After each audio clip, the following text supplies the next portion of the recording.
আমরা ধর্মের ব্যবহার করে ধর্মকে রাজনৈতিক হাতিয়ার হিসেবে আমরা ব্যবহার করতে চাই না। আমার যদি আমার ভোট দিতে হয় আমি জামাতে ইসলামীকেই ভোট দিব। আমরা তো আওয়ামী লীগ দেখছি, বিএনপি দেখছি, জাতীয় পার্টি দেখছি, জামাত তো আর দেখছি না।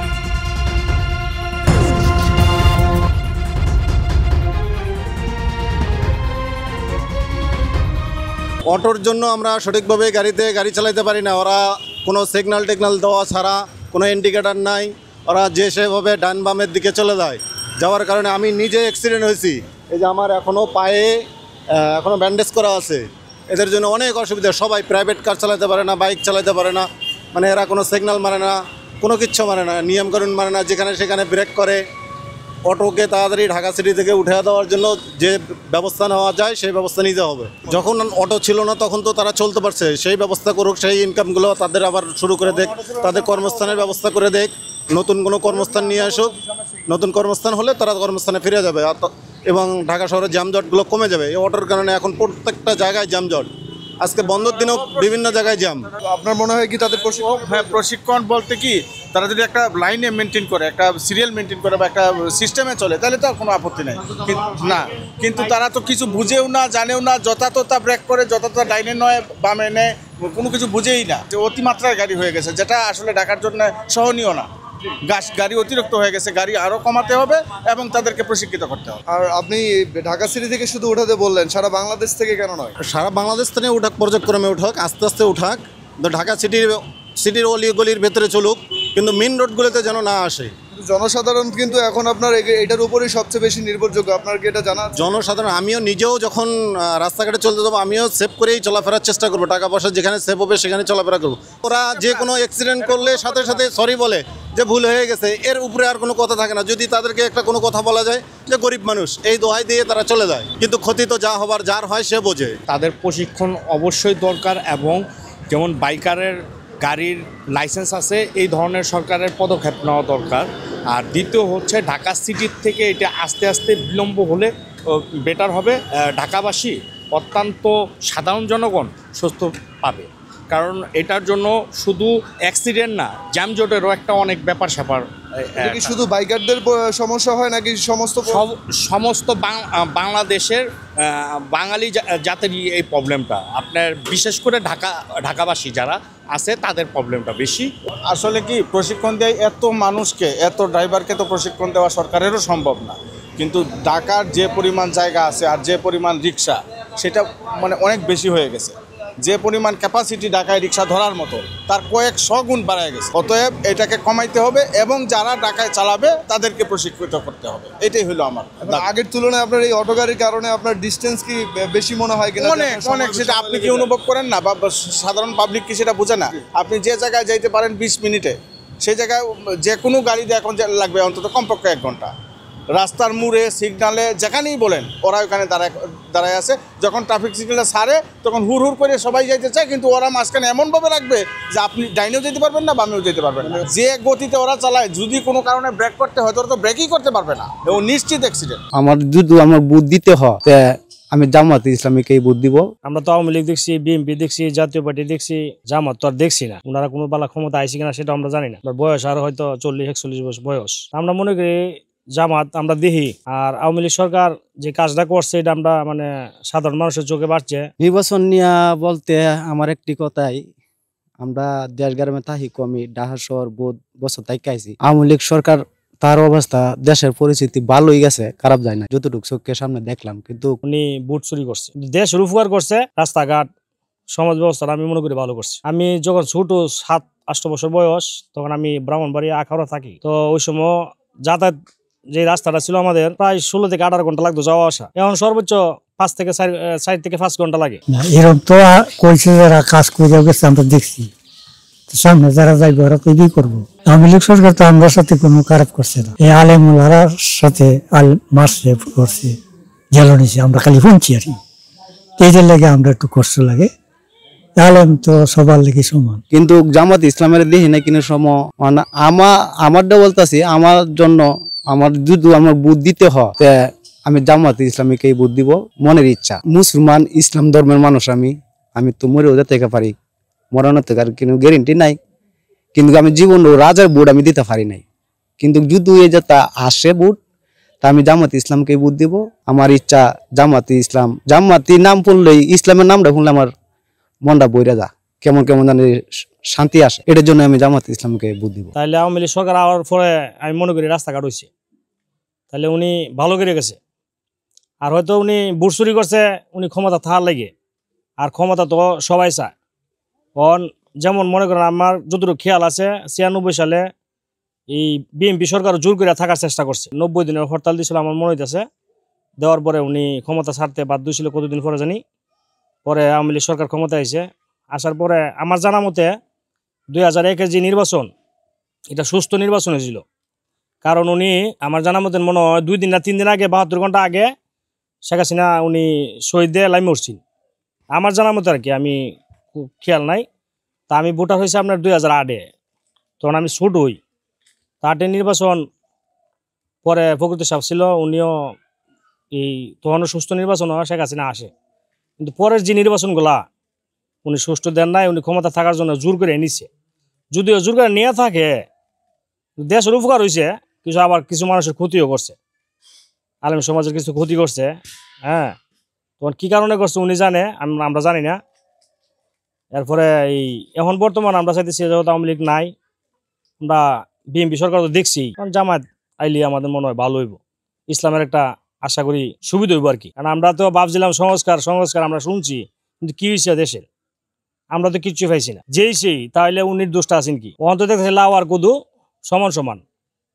তাহলে আমি মনে করি যদি সুষ্ঠু নির্বাচন হয়, আর যদি আওয়ামী লীগ সরকার আবার ক্ষমতায় এই নির্বাচন করতে পারে, আমার মনে হয় আপনার এই আওয়ামী লীগ সরকার ভোট সর্বোচ্চ বেশি পাইব যদি উনি আসে। আর যদি না আসে তাহলে জামায়াত ইসলাম আশা করি গেলেই ভালো হইব আর কি, ইসলামী দলটাই ভালো হইব। আর আওয়ামী লীগ সরকার উনি ভোট চুরি করছে, দেশের উপকার করছে, রাস্তাঘাট সমাজ ব্যবস্থা আমি মনে করি ভালো করছে। আমরা তো আওয়ামী লীগ দেখছি, বিএনপি দেখছি, জাতীয় পার্টি দেখছি, জামাত তো আর দেখছি না। ওনারা কোনো বেলা ক্ষমতা আইসি কিনা সেটা আমরা জানি না। বয়স আর হয়তো 40-41 বছর বয়স। আমরা মনে করি জামাত আমরা দেখি। আর আওয়ামী লীগ সরকার যে কাজটা করছে এটা আমরা সাধারণ মানুষের চোখে বাড়ছে, উনি ভোট চুরি করছে, দেশের উপকার করছে, রাস্তাঘাট সমাজ ব্যবস্থা আমি মনে করি ভালো করছে। আমি যখন ছোট 7-8 বছর বয়স, তখন আমি ব্রাহ্মণবাড়িয়া আখাউড়া থাকি। তো ওই সময় যাতায়াত যে রাস্তাটা ছিল আমাদের প্রায় 16 থেকে 18 ঘন্টা লাগতো যাওয়া আসা। এখন সর্বোচ্চ 4 থেকে 5 ঘন্টা লাগে। আখাউড়া গেলে 4-5 ঘন্টা যাওয়া যায়। তাহলে আওয়ামী লীগ সরকার আওয়ার পরে আমি মনে করি রাস্তাঘাট হয়েছে, তাহলে উনি ভালো করে গেছে। আর হয়তো উনি ভোট চুরি করছে উনি ক্ষমতা থাকার লাগে, আর ক্ষমতা তো সবাই চায়। কারণ যেমন মনে করেন আমার যতটুকু খেয়াল আছে 96 সালে এই বিএনপি সরকার জোর করে থাকার চেষ্টা করছে, 90 দিনের হরতাল দিয়েছিল আমার মনে হইতেছে। দেওয়ার পরে উনি ক্ষমতা ছাড়তে বাধ্য ছিল কতদিন পরে জানি, পরে আওয়ামী লীগ সরকার ক্ষমতা এসে আসার পরে আমার জানা মতে 2001-এর যে নির্বাচন, এটা সুস্থ নির্বাচন হয়েছিল।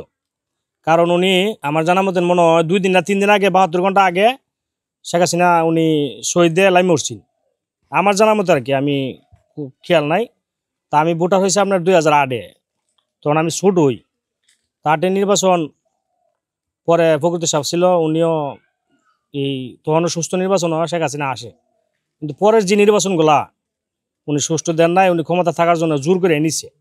যদিও জোর করে নিয়ে থাকে, দেশের উপকার হয়েছে, কিছু আবার কিছু মানুষের ক্ষতিও করছে, আলেম সমাজের কিছু ক্ষতি করছে।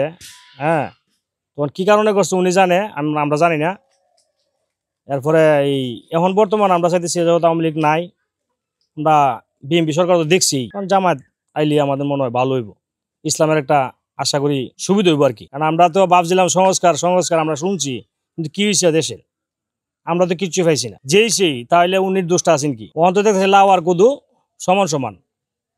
তাহলে আমি মনে করি যদি সুষ্ঠু নির্বাচন হয়, আর যদি আওয়ামী লীগ সরকার আবার ক্ষমতায় এই নির্বাচন করতে পারে, আমার মনে হয় আপনার এই আওয়ামী লীগ সরকার ভোট সর্বোচ্চ বেশি পাইব যদি উনি আসে। আর যদি না আসে তাহলে জামায়াত ইসলাম আশা করি গেলেই ভালো হইব আর কি, ইসলামী দলটাই ভালো হইব। ঝিনাইদহে দেনার টাকা পরিশোধ করতে সদ্য প্রসূত ছেলে সন্তানকে দত্তক দিতে বাধ্য হয়েছেন মা সুমাইয়া খাতুন। বিনিময়ে মিলেছে হাসপাতালের বিল পরিশোধ ও নগদ 65,000 টাকা। আর এতে সহযোগিতা করেন ক্লিনিকের নার্স ইসমাতোরা। বিষয়টি জানাজানি হলে বুধবার 1 অক্টোবর 2025 সাল বিকেলে পিয়ারলেস প্রাইভেট হাসপাতাল মহেশপুর উপজেলা নির্বাহী কর্মকর্তা খাদিজা আক্তারের নেতৃত্বে ভ্রাম্যমাণ আদালত অভিযান চালায়। এ সময় হাসপাতালটির কাগজপত্রের ত্রুটি ও হাসপাতালের পরিবেশ ভালো না থাকায় মালিক সেলিম রেজা বাবুকে 6 মাসের কারাদণ্ড এবং শিশু সন্তান বিক্রি সহযোগিতাকারী হিসেবে নার্স ইসমত আরাকে আটক করে পুলিশ। আমরা এই বিষয়টা এখন ওসির সাথে কথা বলে যেভাবে হোক বাচ্চাটা ফিরিয়ে আনার ব্যবস্থা করতেছি।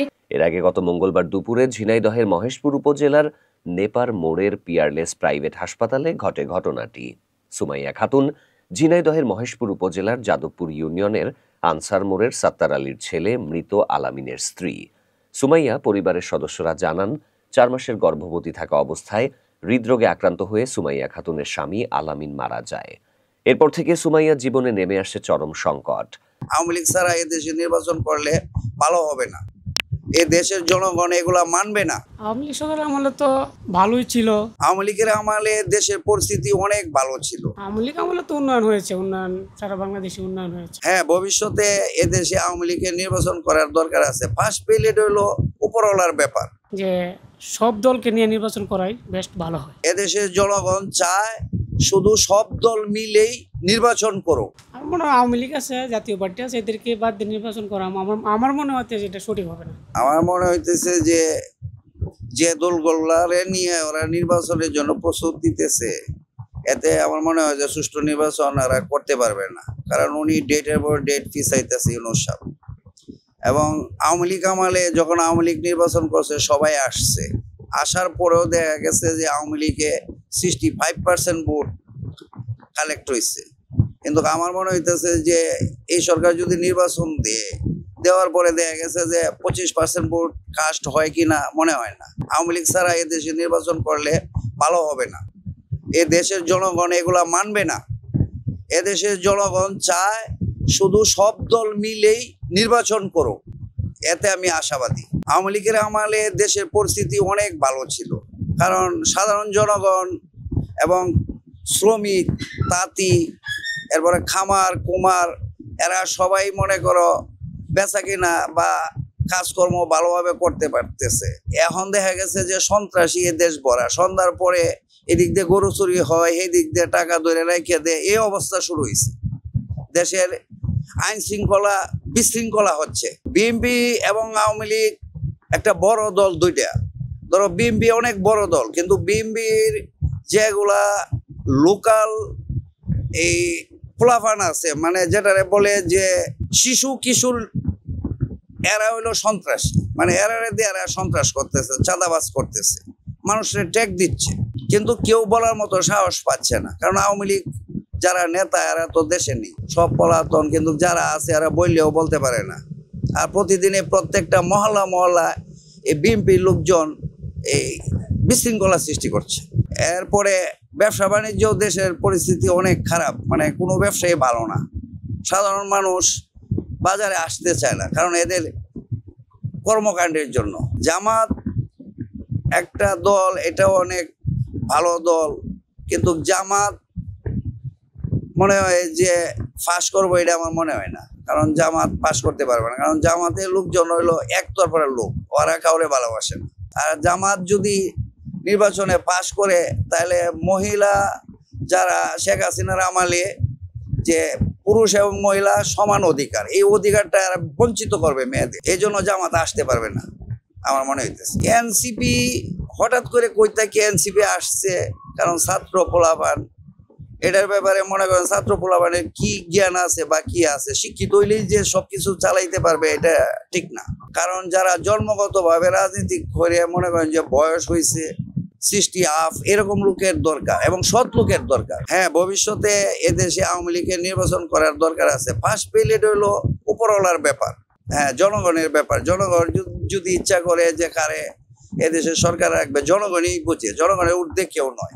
আমি সর্বশেষ বলতে চাই যে এদেশে যত দল আছে সবাই অ্যাটেন্ড করুক, করে তারপরে সুষ্ঠু একটা নির্বাচন হোক, এটাই আমি চাই। 71-এ যে যুদ্ধ হয়েছিল সেটা মনে করেন যে অনেক লোক মারা গেছিল, কিন্তু কি এখন 71-এর যুদ্ধে যারা আমরা তখন ছোট ছিলাম, এখন আমরা বই পুস্তকে পাইছি যে 71-এ এই দেশ স্বাধীন করছে, মানে শত্রুদের হাত থেকে রেহাই পাইছে, কিন্তু এই দেশের ছাত্ররা উস্কানিমূলক ভাবে যেভাবে 24-এ স্বাধীন করছে, এটা স্বাধীন বলা হয় না, এটা এই দেশের লোকে এই দেশের সাথে মনে করো যে এটা গৃহযুদ্ধের মতো হচ্ছে। আমার মনে হচ্ছে এটা একটা গৃহযুদ্ধ হয়েছে, হইয়া সরকারকে পতন করছে। আর ৭১-এ এটা এই পাকিস্তানের সাথে মনে করেন, পাকিস্তান হলো আমাদের এই চিরশত্রু, ওদের বিরুদ্ধে আমরা এই দেশকে স্বাধীন বাংলাদেশ, জয় বাংলা, জয় বঙ্গবন্ধু, জয় হোক শেখ হাসিনার, এইভাবে আমরা জয় করেছি।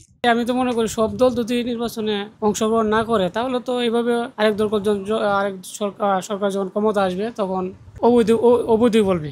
এই কারণে মনে করি যে সব দলকে নিয়ে নির্বাচন করাই বেশ ভালো হয়। আওয়ামী লীগ সরকার আমলে তো ভালোই ছিল, হয়তো যেহেতু এক দল নির্বাচনে অংশগ্রহণ করে নাই বিধায় এই কারণে আওয়ামী লীগের যে কার্যকলাপে হয়তো তারা এই কার্যকলাপে তারা পিছিয়ে গেছে। আওয়ামী লীগ আমলে তো উন্নয়ন হয়েছে, সারা বাংলাদেশে উন্নয়ন হয়েছে। বিএনপি রাজনীতি নিয়ে তো ভালোই, বিএনপি আসলে যারা কেন্দ্রীয়ভাবে নেতৃবৃন্দ আছেন এরা তো আসলেই ভালো করতে, কিন্তু কিছু আছে উগ্রপন্থী আছে, এদের কারণে হয়তো বিএনপির এই ইমেজটা মোটামুটি নষ্ট হয়ে যাচ্ছে। জামাত তো আগে ছিল, আমরা তো আসলে যে সময় থেকে করছি এই সময় তো রাজনীতির সাথে সংযুক্ত সেই সময় তো জামাতের বেশি একটা কার্যকলাপ ছিল না। এখন হয়তো দেখা যাইতেছে যে এই মন্দিরে যাইতেছে, অমুক যাইতেছে, নিরাপত্তা পালন করার জন্য যাইতেছে, এগুলো তো আগে ছিল না, জামাতরা আগে ছিল না। মনে করি যেহেতু তারপর ইসলামী দলগুলো আছে, যদি সবাই এককভাবে নির্বাচন করে তাহলে তাদের ভবিষ্যৎ বলা যেতে পারে। আমার মনে হয় আওয়ামী লীগ আছে, জাতীয় পার্টি আছে, এদেরকে বাদ দিয়ে নির্বাচন করা আমার মনে হয় যে এটা সঠিক হবে না। এটা দুই শব্দ হচ্ছে আওয়ামী লীগ, বিএনপি, জাতীয় পার্টি সব দল মিলে যদি নির্বাচন করে, হয়তো একটা গণতান্ত্রিক দেশে নির্বাচন হলে সুষ্ঠু হইলে হয়তো যে পাস করে দেশ সুন্দরভাবে চলবে। আমরা ধর্মের ব্যবহার করে ধর্মকে রাজনৈতিক হাতিয়ার হিসাবে আমরা ব্যবহার করতে চাই না। আমরা বিভাজনের রাজনীতির বিরুদ্ধে ধর্মের ভিত্তিতে আমরা এই দেশের সবাই নাগরিক, সাংবিধানিকভাবে আমরা সবাই সিটিজেন। এখানে কেউ যেন আমরা সম্প্রদায় না হই, আমরা যেন সবাই সিটিজেন হই। সেজন্য সিটিজেনের সমস্ত অধিকার সাংবিধানিকভাবে যা উল্লেখ করা হয়েছে সেটা কার্যকরভাবে প্রয়োগ করাই হবে আমাদের লক্ষ্য। আমাদের সংবিধানে ধর্মের ভিত্তিতে কোনো বৈষম্য নাই। আগেও আপনাদের সাথে কথা হয়েছে, বিএনপির নির্বাচনী ইশতেহার প্রণয়নের সময়ে আপনাদের নেতৃবৃন্দের সাথে আমরা আলোচনা করে আমাদের নির্বাচনী ইশতেহারে আপনাদের যৌক্তিক দাবি দেওয়াগুলো আমরা ধারণ করব। যেমন দেবোত্তর সম্পত্তি, অর্পিত সম্পত্তি, সংখ্যালঘু কমিশন এবং ফাউন্ডেশন ইত্যাদি প্রতিষ্ঠা করা যায় কিনা, দেবোত্তর সম্পত্তি এবং অর্পিত সম্পত্তির বর্তমান অবস্থা বিশ্লেষণ করে সেগুলো উদ্ধার করে মালিকানা ফিরিয়ে দেওয়া যায় কিনা, এগুলো সবই সম্ভব। আমরা সেগুলো আমাদের ইশতেহারে ধারণ করব। এই ইশতেহার প্রণয়নের সময় আপনাদের সাথে আবার আলোচনা হবে।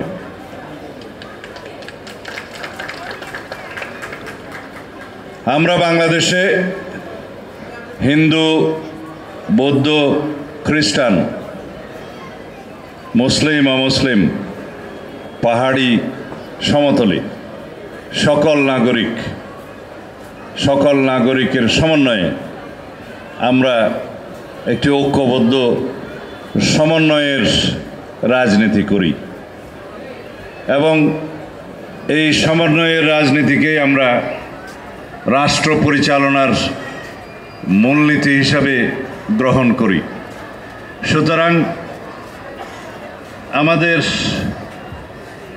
মধ্যে বিএনপি, আমরা যারা করি, যারা বাংলাদেশি জাতীয়তাবাদে বিশ্বাস করি, আমরা ধর্মের ভিত্তিতে জাতিতে কোনো বিভক্তি চাই না। আমরা ধর্মের ব্যবহার করে ধর্মকে রাজনৈতিক হাতিয়ার হিসাবে আমরা ব্যবহার করতে চাই না এবং সমস্ত ধর্মের উপাসনালয়, কার্যক্রম এবং প্রচার স্বাধীনতা আছে, আর্টিকেল 41, কিন্তু কার্যকরভাবে এটার প্রয়োগ আমরা নিশ্চিত করব। অতীতে হয়তো আমরা দেখেছি রাজনৈতিকভাবে বিভিন্ন কারণে গত ফেসিবাদী শক্তি আপনাদেরকে ব্যবহার করার চেষ্টা করেছে, ভোটের বাক্স হিসেবে ব্যবহার করার চেষ্টা করেছে। সেখান থেকে সবাইকে বেরিয়ে যেতে হবে। আমরা কেউ সম্প্রদায় নই। বাংলাদেশে সবাই যার যার নিজ নিজ ধর্মচর্চা স্বাধীনভাবে করবে। আমরা সবাই হয়তো কেউ এক এক ধর্মের অবলম্বন করতে পারে, ধর্মাবলম্বী হতে পারে। নিজেরা যেন কেউ সম্প্রদায় হিসেবে পরিচয় না দিই, সিটিজেন হিসেবে পরিচয় দিই। এবং আমাদের নীতি হচ্ছে, বাংলাদেশ জাতীয়তাবাদী দলের নীতি হচ্ছে ধর্ম যার যার, রাষ্ট্র সবার। ধর্ম যার যার, নিরাপত্তা পাবার অধিকার সবার। সেই নিরাপত্তাটাই আমাদেরকে বাস্তবায়ন করতে হবে। আমরা ইদানিং লক্ষ্য করছি একটি গোষ্ঠী, একটি রাজনৈতিক দল ধর্মের ভিত্তিতে জাতিতে বিভাজন সৃষ্টি করতে চায়, অনৈক্য সৃষ্টি করতে চায়। আমরা সবাই যেন সে ব্যাপারে সজাগ থাকি। আমরা আরও লক্ষ্য করেছি বিভিন্ন রকমের ইস্যু সৃষ্টি করে এই দেশে সামনে সুষ্ঠু এবং অংশগ্রহণমূলক নির্বাচনকে বাধাগ্রস্ত করতে চায়। আমরা আপনাদের সামনে স্পষ্ট একটা উচ্চারণ করি, বাংলাদেশে এখন নির্বাচনী আমেজ বিরাজ করছে। বাংলাদেশের মানুষ ভোটের প্রচারে নেমে গিয়েছে। সকল প্রার্থী যারা ইলেকশন করবেন বলে আশা করছেন সবাই গণসংযোগে নেমে গিয়েছে। এখন যারাই নির্বাচনকে বাধাগ্রস্ত করার চেষ্টা করবে, যারা বিভিন্ন ইস্যু সৃষ্টি করার মধ্য দিয়ে নির্বাচনকে বিলম্বিত করার চেষ্টা করবে, তাদেরকে দেশের জনগণ চিহ্নিত করবে। আমরা লড়াই সংগ্রাম করেছি বিগত 16 বছরে আমাদের গণতান্ত্রিক অধিকার, ভোটের অধিকার ফিরিয়ে আনার জন্য, ভোটের অধিকার প্রয়োগ করার জন্য। যেই নির্বাচনের দিন তারিখ ঘোষণা এখনো হয়নি, যেই নির্বাচনের একটি সময়সীমা ঘোষণা হয়েছে, তারপর থেকে আমরা লক্ষ্য করলাম এই নির্বাচন যাতে বিলম্বিত হয় সেই প্রচেষ্টা চালু আছে। সবাইকে আবারও শারদীয় শুভেচ্ছা জানাই এবং আমাদের দলের পক্ষ থেকে আমাদের দলের সকল নেতাকর্মীকে আহ্বান জানাই, যতদিন পর্যন্ত এই দুর্গোৎসব পরিচালিত হবে বা দুর্গোৎসব অনুষ্ঠিত হবে সারা বাংলাদেশে, আমাদের সকল নেতাকর্মী এই অনুষ্ঠানকে পাহারা দিবে, নিরাপত্তা দিবে। বাংলাদেশে সাম্প্রদায়িক সম্প্রীতি বিনষ্টের জন্য বিভিন্ন রকমের ষড়যন্ত্র তৎপরতা চালু আছে। আমরা সেই ষড়যন্ত্রকে অতীতেও কার্যকর হতে দেইনি, সামনেও এই ষড়যন্ত্র সফল হবে না। আমাকে যদি 90 দিনের মধ্যে ক্ষমতায় বসায়, এই 54 বছর স্বাধীন বাংলাদেশের মানুষ কি পাইছে, আর এই 90 দিনের মধ্যে আমার কাছে কিভাবে ঘর ঘর বসে অঙ্ক মিলাইবে যে 90 দিনের মধ্যে কি করে সম্ভব প্রত্যেকটা দুঃখী মানুষের ঘর ঘর, যারা 71 সালের পর থেকে যে মানুষগুলো আজ পর্যন্ত হাত পেতে খাচ্ছে, তাদের পাশে কিন্তু কেউ দাঁড়ায় নাই।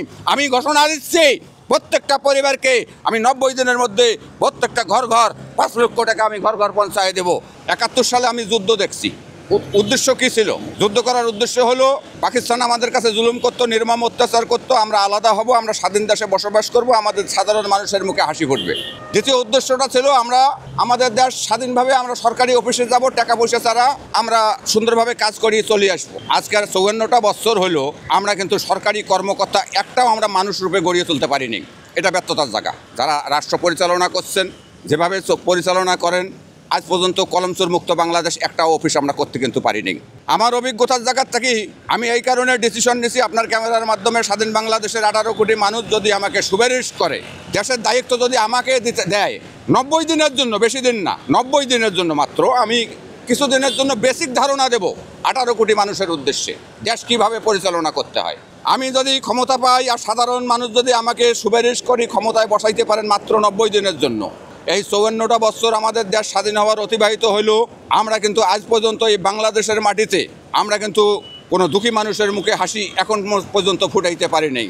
এটা হলো 1 নম্বর কথা। 2 নম্বর কথা, কলমচোর মুক্ত বাংলাদেশ বলতে আমি এটা বুঝাইতে চাচ্ছি, একটা অফিসও কলম চুরি করবে, কলমের খোঁচামারি কোনো কর্মকর্তা, এটা আমি করতে দেব না। কলমচোর মুক্ত ঘোষণা করব বাংলাদেশ। এই যে বিচার ব্যবস্থা দেখেন, এই যে হাইকোর্টের সামনে আমি কেমন ঘুরি, আমার চোখ দিয়ে কান্না আসে, পানি পড়ে। অনেক নিরপরাধ মানুষ এই জেলখানায় কিন্তু আটকা আছে। আদি যুগে একটা নিয়ম ছিল, আগে রাজা বাদশারা করতো, কী করতো, সাধারণ ক্ষমার একটা নিয়ম কারণ ছিল। এখন কিন্তু সেগুলো চর্চাও কেউ করে না, খালি মানুষ কান্দে রাজনীতি করে। এটা আমি ব্যক্তিগতভাবে পছন্দ করি না। আমি যদি ক্ষমতায় আসতে পারি, এই হাইকোর্টের সামন থেকে আমি কথা দিচ্ছি, আমি 90 দিনের মধ্যে সমস্ত বন্দী আমি মুক্তি করে দেব। এই বন্দীকে আমি মানুষ রূপে গড়িয়ে তুলব। তারা স্বাধীন দেশে স্বাধীনভাবে কীভাবে মানুষ গড়ে তুলতে হয় তার আমি বেসিক ধারণা দেব। এই যে স্বাধীন দেশের প্রত্যেকটা কর্মকর্তা এখনও কিন্তু সরকারি অফিসে ঘুষ ছাড়া একটা অফিসও কিন্তু আমরা এখনও পর্যন্ত স্বাধীন নেই। তাহলে কি সেগুলো অপরাধ না? তাহলে কি তাদেরকে আমরা আইনের আওতা তো আনি নেই? আনছি। আইন তো আইন আছে, আইন কিন্তু সময় মতো নিরপরাধ মানুষকে আইন কিন্তু মুক্তি দিতে পারে নাই এখন পর্যন্ত। এটা হলো 1 নম্বর। যেমন ধরে নেন, আপনাকে আমি বলি, আপনি একজন নিরপরাধ মানুষ, একটা মামলা একজনে দাঁড় করে দিছে, ওই মামলায় সেও হাঁটতেছে 20 বছর 30 বছর। আপনি যে মামলায় পড়ছেন আপনিও 20-30 বছর হাঁটতেছেন, ওরও ভিটামাটি ঘটি শেষ, আপনারও ভিটামাটি আশ্রয় শেষ। এটা হলো সদিচ্ছার অভাব, জ্ঞানের অভাব। ডিগ্রি লেখাপড়া করে আর ডিগ্রি এক জিনিস, আর জ্ঞানের ডিগ্রি কিন্তু অন্য জিনিস। জ্ঞান জিনিসটা হলো একটা বড় জিনিস, মহান। জ্ঞানের ডিগ্রিটা হলো মহাজ্ঞানী মানুষ হইতে হবে রাজনীতি করতে গেলে। আগে রাজা বাদশারা করতো, তার কাছে একটা পিঁপড়াও নিরাপদ থাকবে। আপনি আমাকে বললেন যে আপনি ক্ষমতায় এলে কীভাবে আপনার পক্ষে সম্ভব? অনেকগুলো নিয়ম কারণ চর্চা করতে হবে এই দেশে। সাধারণ ক্ষমা বলতে একটা জিনিস আছে। আইন সব সময় সমানভাবে সবার ফয়সালা দিতে পারে না। মানুষ যেখানে আছে সেখানে সমানভাবে কোনো ফয়সালা হয় না, মানুষ খালি বিভ্রান্তিকর সৃষ্টি করে। এই কারণে আমি আপনার ক্যামেরার মাধ্যমে স্বাধীন বাংলাদেশের 18 কোটি মানুষের উদ্দেশ্যে ঘর ঘর বার্তা পৌঁছে দিতে চাচ্ছি। আমাকে যদি 90 দিনের মধ্যে ক্ষমতায় বসায়, এই 54 বছর স্বাধীন বাংলাদেশের মানুষ কি পাইছে, আর এই 90 দিনের মধ্যে আমার কাছে কিভাবে ঘর ঘর বসে অঙ্ক মিলাইবে যে 90 দিনের মধ্যে কি করে সম্ভব প্রত্যেকটা দুঃখী মানুষের ঘর ঘর, যারা 71 সালের পর থেকে যে মানুষগুলো আজ পর্যন্ত হাত পেতে খাচ্ছে, তাদের পাশে কিন্তু কেউ দাঁড়ায় নাই। আমি ঘোষণা দিচ্ছি, প্রত্যেকটা পরিবারকে আমি 90 দিনের মধ্যে প্রত্যেকটা ঘর ঘর 5 লক্ষ টাকা আমি ঘর ঘর পৌঁছায় দেব। দ্বিতীয় ঘোষণা দিচ্ছি, ক্যামেরার মাধ্যমে এই হাইকোর্টের সামন থেকে প্রত্যেকটা মানুষকে আমি সাধারণ ক্ষমা ঘোষণা করে মানুষ রূপে গড়িয়ে তুলব। এটা হবে আমার প্রধান কাজ। দ্বিতীয় কাজটা আমি করব, আপনার ক্যামেরার মাধ্যমে বলছি, স্বাধীন বাংলাদেশের মাটিতে একটা কলমচর আমি বাংলার মাটিতে রাখবো না। প্রয়োজনে 64টা জেলায় 64টা সেল গঠন করব। কলমচরের বিচার আদালত পর্যন্ত আসবে না, সেইখানে কলমচরের বিচার হবে। 64 জেলায় 64টি কলমচরের সেল গঠন করা হবে। আমি নিত্য নতুন অনেকগুলো জিনিস উপহার দেব। আমাকে পৃথিবী ফলো করবে, আমি পৃথিবীকে ফলো করব না। আমি পৃথিবীর কাছে কোনো কিছু শিখবো না, পৃথিবী আমার কাছ থেকে অনেক কিছু শিখবে। একটা দল এখন তো ইসলামিক দল ক্ষমতায় আসে নেই, এদের একবার একটু দেখার দরকার। এই দেশে সরকার পরিচালনায় গেলে আমার মনে হয় এই দেশের মানুষ, আমার মনে হয় যে সুখ শান্তি পাবে, এই দেশের মানুষ দুর্নীতির থেকে মুক্ত হবে। আমার সুষ্ঠু নির্বাচনের লক্ষ্যে যে 18 বছর ধরে মানুষ ভোট দিতে পারে না, এবার মানুষ একটা ভোটের আশা করতেছে, যার ভোট সে দিবে, রাতের ভোট যেন দিনের ভোট যেন রাতে না হয়, সেই ভোট প্রত্যাশা করতেছে জনগণ। সবগুলো সরকারি ইলেকশনই দেখছি, বঙ্গবন্ধু ছাড়া, জিয়া রহমানটা ছাড়া। এরপরে যাই আসছে সেই এই দেশের দুর্নীতি করি দেশের জনগণের টাকা আত্মসাৎ করে নিয়ে গেছে, নিজেদের স্বার্থ উদ্ধার করছে, জনগণের চেয়ে বেশি ওদের স্বার্থটা বেশি উদ্ধার করছে। একটা দল এখন তো ইসলামিক দল ক্ষমতায় আসে নেই, এদের একবার একটু দেখার দরকার এই দেশে যে এরা কেমন করে। আর যেহেতু এদের মধ্যে এদের লক্ষ্যবস্তু যেহেতু আল্লাহ রাজি, দেশের মধ্যে ইসলাম কায়েম করা, তা আমার মনে হয় যে যারা নিজের টাকা খরচ করে দেশ পরিচালনা করে আজ পর্যন্ত তাদের কোনো দুর্নীতির কোনো ছোঁয়া দেখি না, তাদের মধ্যে কোনো চাঁদাবাজি দেখি না, তারা মনে হয় দেশের দায়িত্বে গেলে, দেশের সরকার পরিচালনায় গেলে আমার মনে হয় এই দেশের মানুষ, আমার মনে হয় যে সুখ শান্তি পাবে, এই দেশের মানুষ দুর্নীতির থেকে মুক্ত হবে। এই জন্য আমাদের এই ইসলামিক দলগুলো যদি এক হয়ে ইলেকশন করে, আমাদের এবার একটা সুযোগ, তাদেরকে আমরা জয়যুক্ত করার জন্য আমরা যথাযথ চেষ্টা করব। পিয়ার পদ্ধতি খুব দরকার। বিএনপি চায় না, বিএনপির স্বার্থের ব্যাঘাত ঘটবো, বিএনপির স্বার্থের ব্যাঘাত ঘটবো, এই জন্য ওরা এটা চায় না, ওরা চাবে না। এটাই খুব দরকার, এটা আমাদের দেশের জন্য। আমাদের দেশের ক্ষুদ্র দলগুলো তখন মূল্যায়িত হবে, বিরোধী দলগুলোর মূল্যায়ন হবে। বিরোধী দলকে কোনো তোয়াক্কা করে না সরকার ক্ষমতায় গেলে। পিয়ার পদ্ধতি হইলে একটা ছোটো দলেরও মূল্যায়ন হবে, তখন সংসদের জবাবদিহিতা থাকবে, জনগণ ন্যায্য অধিকার পাবে ইনশাআল্লাহ। এই জন্য পেয়ার পদ্ধতিতে আমাদের বাংলার জনগণের জন্য এটা খুব দরকার। আমরা এটা চাইতেছি ইনশাল্লাহ, আল্লাহ যেন এটা কবুল করে। দেশের মানুষ যেন দুর্নীতিমুক্ত হতে পারে, দেশের মানুষ যেন স্বাবলম্বী হতে পারে, বেকার মুক্ত হতে পারে। আশা রাখি ইনশাল্লাহ ডক্টর ইউনূস যেহেতু উনার আল্লাহ তাআলা অনেক কিছু দিছে ওনাকে, উনি আমার মনে হয় একটা জনগণের কাছে যেভাবে অঙ্গীকারবদ্ধ সুষ্ঠু নির্বাচন আমরা আশা করতেছি ইনশাল্লাহ হবে। ইনশাল্লাহ কোনো দুর্নীতি কিচ্ছু করতে পারবে না, কোনো ষড়যন্ত্র আমাদের কিছু করতে পারবে না। আমরা জনগণ এবার সোচ্চার, যে জনগণ এবার এই ফ্যাসিস্ট হটাতে পারে ছাত্র জনতা আন্দোলনের মাধ্যমে, সেই জনগণের কাছেই সামান্য ষড়যন্ত্র কিছুই নেই, আমরা ঢুকে দেবো ইনশাল্লাহ। আশা রাখি ইনশাল্লাহ আমরা সুষ্ঠু নির্বাচনের লক্ষ্যে, যে 18 বছর ধরে মানুষ ভোট দিতে পারে না, এবার মানুষ একটা ভোটের আশা করতেছে, যার ভোট সে দিবে, রাতের ভোট যেন দিনের ভোট যেন রাতে না হয়, সেই ভোট প্রত্যাশা করতেছে জনগণ।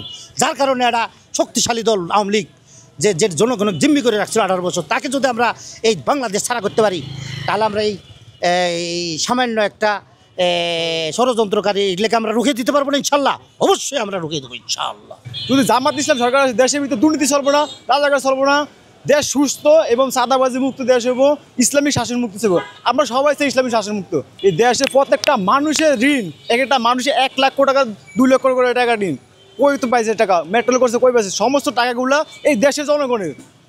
সরকার ফ্যাসিস্ট সরকারের কারণে এই দেশ ধ্বংসের পথে চলে গেছে। আজকে সামনের দিকে যে সরকার আসবে, যদি জামাত ইসলাম সরকার আসে, দেশের ভিতরে দুর্নীতি চলবো না, রাজাকার চলবো না, দেশ সুস্থ এবং সাদাবাজি মুক্ত দেশ হইব, ইসলামিক শাসন মুক্ত ছিল। আমরা সবাই চাই ইসলামিক শাসন মুক্ত। ওই সমস্ত দুর্নীতি রাজনীতি আমরা চাই না। 17 বছর আওয়ামী লীগ সরকার খাওয়া গেছে, আমরা এরকম সরকার চাই না। আমাদের দেশ এবং ভালো থাকার জন্য একটা জামাত ইসলাম সরকার খুবই জরুরি দরকার। কারণ দুর্নীতি, সাদাবাজি, খুন খারাপি এটা আমাকে দরকার নাই, এসব আমার কোনো দরকার নেই। আমাকে দরকার একটাই সরকার যারা রাষ্ট্রের শাসন করতে পারে, সেই সমস্ত সরকার। বর্তমানে নির্বাচনের মাধ্যমে যে সরকারে আসুক, সুস্থভাবে যদি নির্বাচন হয়, ইনশাল্লাহ জামাত ক্ষমতা, এত কেউ ঠেকাতে পারবো না। কিন্তু মন থেকে মানুষ চায়, আরে আপনিও চাইবেন, হ্যাঁ ও চা, কিন্তু আমরা যদি মন একটু একটু স্যাক্রিফাইস করি, সবই সম্ভব। এই দেশ দুর্নীতিমুক্ত হলো। এখনও বর্তমানে দেশ ঠিক আছে, এখনও পেঁয়াজের কেজি মাত্র 70 টাকা খাই। গত বছর এই টাইমে পেঁয়াজের কেজি 250 টাকা বন্ধে খাইছি, 250 টাকা। আলু কেজি খাইছি 150 টাকা।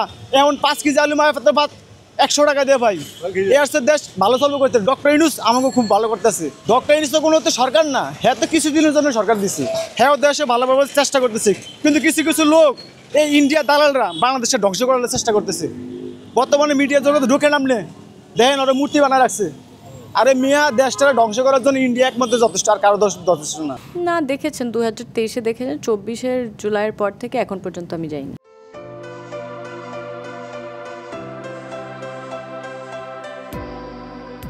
টলিউড অভিনেত্রী সুস্মিতা চট্টোপাধ্যায়ের সঙ্গে নাকি প্রেম করছেন পরিচালক সৃজিত মুখার্জি। এ নিয়ে বেশ জোরালো গুঞ্জন চলছে টালিপাড়া থেকে শুরু করে নেট দুনিয়ায়ও। বিষয়টিকে যে দুজনের কেউই খুব একটা পাত্তা দিচ্ছেন না, তা তাদের একসঙ্গে ঘুরে ফেরা দেখে টের পাওয়া যাচ্ছে। হিন্দুস্তান টাইমসের প্রতিবেদন অনুযায়ী গুঞ্জনের মাঝে সোশ্যাল মিডিয়ায় একাধিক ছবি শেয়ার করলেন সৃজিত, তবে সেগুলো একা নয়, সঙ্গে ছিলেন সুস্মিতাও। ছবিতে দেখা যায় পূজা মণ্ডপে বেশ মিষ্টি হাসিতে ধরা দিয়েছেন এ জুটি। ম্যাচিং করা পাঞ্জাবি আর শাড়িতে বেশ মানিয়েছে তাদের। 3টি ছবি প্রকাশ করেছেন সৃজিত মুখার্জি। একটি ছবিতে দুজনের ক্যামেরার দিকে তাকালেও অন্যটি ছবিতে দুজনে দারুণ খুশি নিজেদের দিকে তাকিয়ে। আর আরেক ছবিতে দেখা গেল সুস্মিতার ছবি তুলছেন সৃজিত নিজেই। এর আগেও দুজনকে নিয়ে গুঞ্জন কম হয়নি। পুরীর সমুদ্র সৈকতে দাঁড়িয়ে তাদের একটি ছবি ভাইরাল হয়, যা নিজেই শেয়ার করেছিলেন সুস্মিতা। ক্যাপশনে তিনি লিখেছিলেন স্যার আখোপার। এরপর থেকে শুরু হয় কানা ঘুষো যে লহ গৌরাঙ্গের নাম রে সিনেমার শুটিং চলাকালীন তারা একান্তে সময় কাটিয়েছেন। সম্প্রতি এক প্রিমিয়ারে এই প্রসঙ্গে প্রশ্ন করা হলে সুস্মিতা বলেছিলেন, আমরা খুব ভালো বন্ধু, কিছুদিনের মধ্যেই কাছের বন্ধু হয়ে গেছি, বাকিটা নিয়ে আমি কিছু বলতে চাই না। সেই কথার সুর মিলিয়ে সৃজিত বলেছেন, এসব কথা বলা হচ্ছে দেখেই অবাক হচ্ছি, একটা ছবির জন্য এত কিছু। অন্যদিকে 2019 সালে সৃজিত মুখার্জি বিয়ে করেন মিথিলাকে। বেশ ঘটা করেই বিয়ে হয়েছিল তাদের। বিয়ের পর থেকেই দুই বাংলার আলোচনায় ছিলেন সৃজিত মিথিলা। তবে বর্তমানে মেয়ে আইরাকে নিয়ে ঢাকায় অবস্থান করছেন মিথিলা। দাম্পত্য জীবন নিয়ে কলকাতার মিডিয়ায় নানা গুঞ্জন থাকলেও বিচ্ছেদ নিয়ে মিথিলা বা সৃজিত স্পষ্ট করে কোনো মন্তব্য করেননি। যে একটা যে অন্য দেশে যে একটা উন্নয়নের একটা ধারা থাকে, আমাদের দেশে সেটা নাই। কারণ কারে ভালো কইবে, যা মনে করো যে শেখ হাসিনা ওইটা কইছে হ্যালো খারাপ। শেখ হাসিনা আসলে খুবই ভালো আসলো, মানে শেখ হাসিনা একটুখানি অপরাধে আজকে শেখ হাসিনা দেশ ছাড়া। আমরা চাই যে শেখ হাসিনা আসুক। এই যে সেতু মতো করছে তার কোনো লাভ নেই, আমাকে হ্যাক করে দিয়ে গেছে। কিছু ভুলের জন্য হ্যাঁ দেশ চলে যাওয়া হয়েছে, মানুষ পাবলিক তাকে খেতে দেওয়া হয়েছে।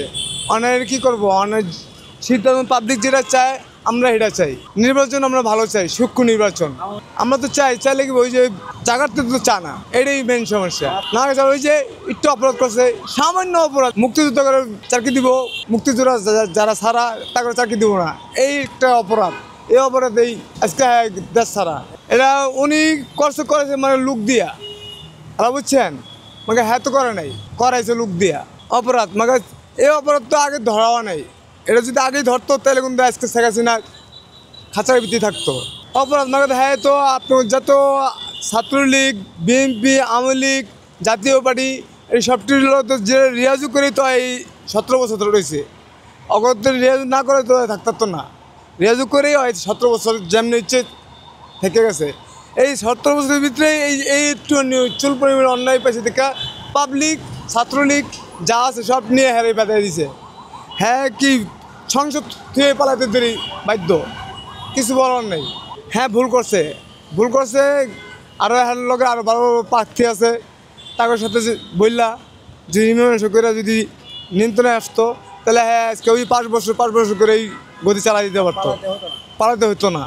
ভালো দেখেন, ভালো গরিব মানুষের যে গরিব মানুষ তারা কিন্তু শেখ হাসিনা ঠিকই চাইতেছে, বড় লোকেরা চাইতেছে না। হ্যাঁ আসলেই বড় লোক খাওয়ান শেষ। এই যে BAP, DC, army major, colonel, BP, এটি কি আসলে খাওয়ান শেষ। ভালো গরিব ঘরের যে অংশ হেঁটে নিয়ে প্রতিষ্ঠান করে দিতেছে শেখ হাসিনা, রাস্তা তো ধরে নিয়ে একটা পথ করে দিছে। মানে এই সরকার, সামনে সরকার যে আসবো, এই সরকার কি করবো না করবো এটা সরকারের ভিত্তিতে আমরা কিছু জানি না। যে একটা যে অন্য দেশে যে একটা উন্নয়নের একটা ধারা থাকে, আমাদের দেশে সেটা নাই। কারণ কারে ভালো কইবে, যা মনে করো যে শেখ হাসিনা ওইটা কইছে হ্যালো খারাপ। হ্যাঁ মনে করো পতন হয়েছে, আবার আরেক দল আইছে। এখন এই তো মনে করো যে এখন না উঠতেই মনে করো যে দেখা যায় যে অমুক তমুক ঠেন টেন মানানোর মানুষের কাছে এটা ওটা শোনা যাইতেছে। এখন কারে কি করবে, দেশে এটা ভালো একটা, আমরা চাই যে দেশে আমরা কর্মজীবী করে খাই, আমরা শান্তিপ্রিয়ভাবে আমরা মনে করো নিত্যপণ্য জিনিসের দাম সব কিছু যেন একটা আয়ত্তের লাগালে থাকে, আমরা যেন গরিব মানুষ কর্ম করে খাইতে পারি, সুন্দর পরিবেশ সুন্দরভাবে যেন আমরা বাঁচতে পারি। কিন্তু সেটা তো আশা মানে কারে নিয়ে আশা করুন, আশার তো কোনো দেখি না। এখন আমরাও চাই যে ভালো একটা যোগ্য ব্যক্তি, ভালো একটা মানুষ এই দেশে আইসে এই মনে করো দেশটারে ভালোভাবে পরিচালনা করুক, দেশটারে মনে করো ভাবে শান্তিভাবে চালাক। হ্যাঁ কোনো চুরি ছেঁচড়ামি ডাকাতি মানে রাহাজানি এগুলো খুন খারাপি না থাকে। হ্যাঁ কোনো নারী নির্যাতন, কোনো এরকম শিশু হরণ এগুলো যেন না থাকে, খুব সুন্দরভাবে যেন দেশটা পরিচালনা করে। আমরা এটাই চাই, আমরা তো কাছে টাকা পয়সা চাই না, আমরা কোনো কিছু চাই না, আমরা চাই শান্তি। যে শান্তিটা যে কীভাবে এখন কেউ কী হইব শুনতেছি যে এবার নাকি জামাতের একটু কি, যদি আল্লাহ ভরসা দেখা যায় জামাত কি করে, যদি জামাত নির্বাচিত জয় হয়। সবই তো দেখছি, ওই বিএনপিও দেখছি, ওই শেখ হাসিনারও দেখছি, এরশাদেরও দেখছি। এখন আমরাও নতুন পরিকল্পনায় আছি, দিই কী হয়। হ্যাঁ আমরা এটাই চাই যে দিই তো সবজন দেখছি, এখন একটু জামাতরে রেখে দিই, তাতে কি হয় আমার পক্ষে আর কি। এখন মানুষের কেরা কী করলো না, আমি মানে সবই তো দেখছি, বিএনপির আমলও দেখলাম, ওই খালেদা শেখ হাসিনার আমলও দেখছি, এরশাদেরও দেখছি। এরশাদের আমলে আমরা খুব শান্তি আছিলাম, ভালোই আছিলাম, কারণ সব জিনিসই মনে করো 8টে 7টে সে চাল, 5টে আটা, তখন যে অভাব অনটন আসাল তাও হ্যাঁ শান্তিভাবে আমরা করছি। কিন্তু এখন কোনো কেউ যদি আশা ভরসা যে একটা এটা পাওয়া যায় না, মানে কারে দিয়ে আশা করুন, মানে যেই মনে করে সেই মনে করো যে পয়সা ময়সা খায়। কিন্তু বড় বিষয় হলো কি, আমি তো বলছিলাম তারেক জিয়াকে যে আপনি কি আপনার বাবার আদর্শ নীতি মানতে পারবেন, কোদাল হাতে নিতে পারবেন? আপনার বাবার আদর্শ নীতি মির্জা ফখরুল ইসলামকে কোদাল হাতে নিতে পারবেন? আপনার বাবার আদর্শ নীতি রুহুল কবির রিজভীকে কোদাল হাতে নিতে পারবেন? কোনো মানুষ যদি মনে করে আমি কোনো মানুষের উপকারে আসব, তাহলে ক্ষমতায় আইলেও পারে, ক্ষমতায় না আসলেও মানুষের উপকার করা যায়। আরে বাবা, তারা তো দল করে, গ্রাম দেশে আমি দেখছি মার হবার দল করে। অমুক ভাই 5 বস্তা সিমেন্টের টাকা দিচ্ছে, মার হবা। তারা কি কখনো মানুষের হাতে 5 লক্ষ টাকা তুলে দিয়া বলতে আমি অমুকের হাতে 5 লক্ষ টাকা তুলে দিলাম, মার হবা? স্বাধীন দেশে আমাদের কিন্তু এখন চাকরিরও নিরাপদ নাই। এইটাই তো একটা ক্ষোভের জায়গা। আপনাদের বর্তমান যুগে দেখা যায় একজন কর্মকর্তা হুট করে একজন কর্মচারীকে বিদায় করে দেয়, মানে আমরা কর্মকর্তার কাছে আমরা কিন্তু জিম্মি। এখানে খালি ঘুষ বলি জড়িত না, পুরো কর্মকর্তার কাছে কিন্তু আমরা জিম্মি। আমার চাকরিটা আমার আইনি কোনো কর্তৃপক্ষ আমার কাছে জুলুম করে আমাকে এমনি বিদায় করে দিচ্ছে, আমার স্বাক্ষর টাক্ষর ছাড়া। এটা আমি হাইকোর্টে রিট করছি, মামলা চলমান আছে, মামলার আসামি আছে 4 জন। এটা মামলা আমার 2 বছর চলতেছে। এটার মনে করেন এই মামলার আসামি আছে সাবেক সেনাপ্রধান, তারপরে মনে করেন সরকার পক্ষের একজন সচিব, মানে মোট সেনা কর্মকর্তা 3 জন, একজন সচিব সহ মোট 4 জনের বিরুদ্ধে আমি মামলা করছি। দেশের মানুষ আমার জন্য দোয়া করবেন যাতে মামলার ডিগ্রিটা আমার পক্ষে আসে। এখন ডক্টর ইউনূস চেয়ারে বইছে, তাই ফেব্রুয়ারিতে ইলেকশন দিবে না আরও 6 মাস ভিতরে দেবে, এটা কিন্তু আমি মনোবিজ্ঞান না। আমি কথা বলবো যেটা একদম শিওর রাইট, আমি যেটা করতে পারবো সেটাই বলি। একটু আগে একটা ভাই বলছিল, উনি একটা কথা বলতেন 3 মাসে টাকা দিতে পারবে না 5 লক্ষ করে। আমি 3 মাস লাগবে না, আমি প্রত্যেকটা ঘর 5 লক্ষ টাকা দেবো, 3 মাস লাগবে না, একদম কম সময়। আমি 1 মাসের মধ্যে ফাইনাল করে দেবো। এটা সম্ভব আমার পক্ষে, সতীর্থের অভাবে। মনে করো একটা হয়তো ঘর করবে বা একটা কোনো খামার করবে, হ্যাঁ, এটা এই পরিকল্পনাটা আমি গাইড দেবো। টাকা দেওয়ার সাথে তাদেরকে একটা গাইডের একটা চিঠি দেবো, প্রত্যেকটা লোক টাকার সাথে একটা চিঠি পাবে। এটা পরিবার কিভাবে পরিচালনা করবে, মানুষগুলোকে শান্তির জায়গায় ফিরিয়ে আনা। অর্থাৎ গাতায় একটা গাড়ি যদি গাতায় ফেলে দেয় কেউ ধাক্কা দিয়ে, একটা ভালো একটা গাড়ি দিয়ে ওই গাড়িটাকে টাইনে তোলে না, গাতায় থাকি। আমি চাচ্ছি যেটা এই গাতায় পড়ে দেওয়া মানুষগুলা, অনেক টাকা আলা লোক এই দেশে আছে, তাদের টাকা দিয়ে আমি তাকে টানি তুলবো না, আমার মতে সুস্থ হবে না। এই বাংলাদেশের মাটিতে এত সুস্থ আশা করার কোনো কারণ দেখি না। যেহেতু আমি একজন নাগরিক হিসাবে কোনো কারণ খুঁজে পাইনি আজ পর্যন্ত 54 বছরে, আর এই কয়েকদিনে পাবো এটা আমি ভরসা রাখতে পারছি না। এটা 1 নম্বর কথা না, এটা আমার কাছে মনে হয় না। তারাও ক্ষমতায় এলে এটা আমার দেশে মনে হয় না। কোনো মানুষ যদি মনে করে আমি কোনো মানুষের উপকারে আসব, তাহলে ক্ষমতায় আইলেও পারে, ক্ষমতায় না আসলেও মানুষের উপকার করা যায়। জামাতে ইসলামের হাজার বিলিয়ন কোটি টাকা আছে। এই রাস্তায় দেখি আমি ফুটপাতের রেললাইনের পাশে লোক শুয়ে আছে, কোনো একটা নেতাকর্মী এখন পর্যন্ত আমি দেখি নাই যে কারো মাথায় যায় হাত বলে দিচ্ছে কি কাকু একটা পুণ্যবাসন করছে, এখানে ক্ষমতার প্রশ্ন আসবে কেন?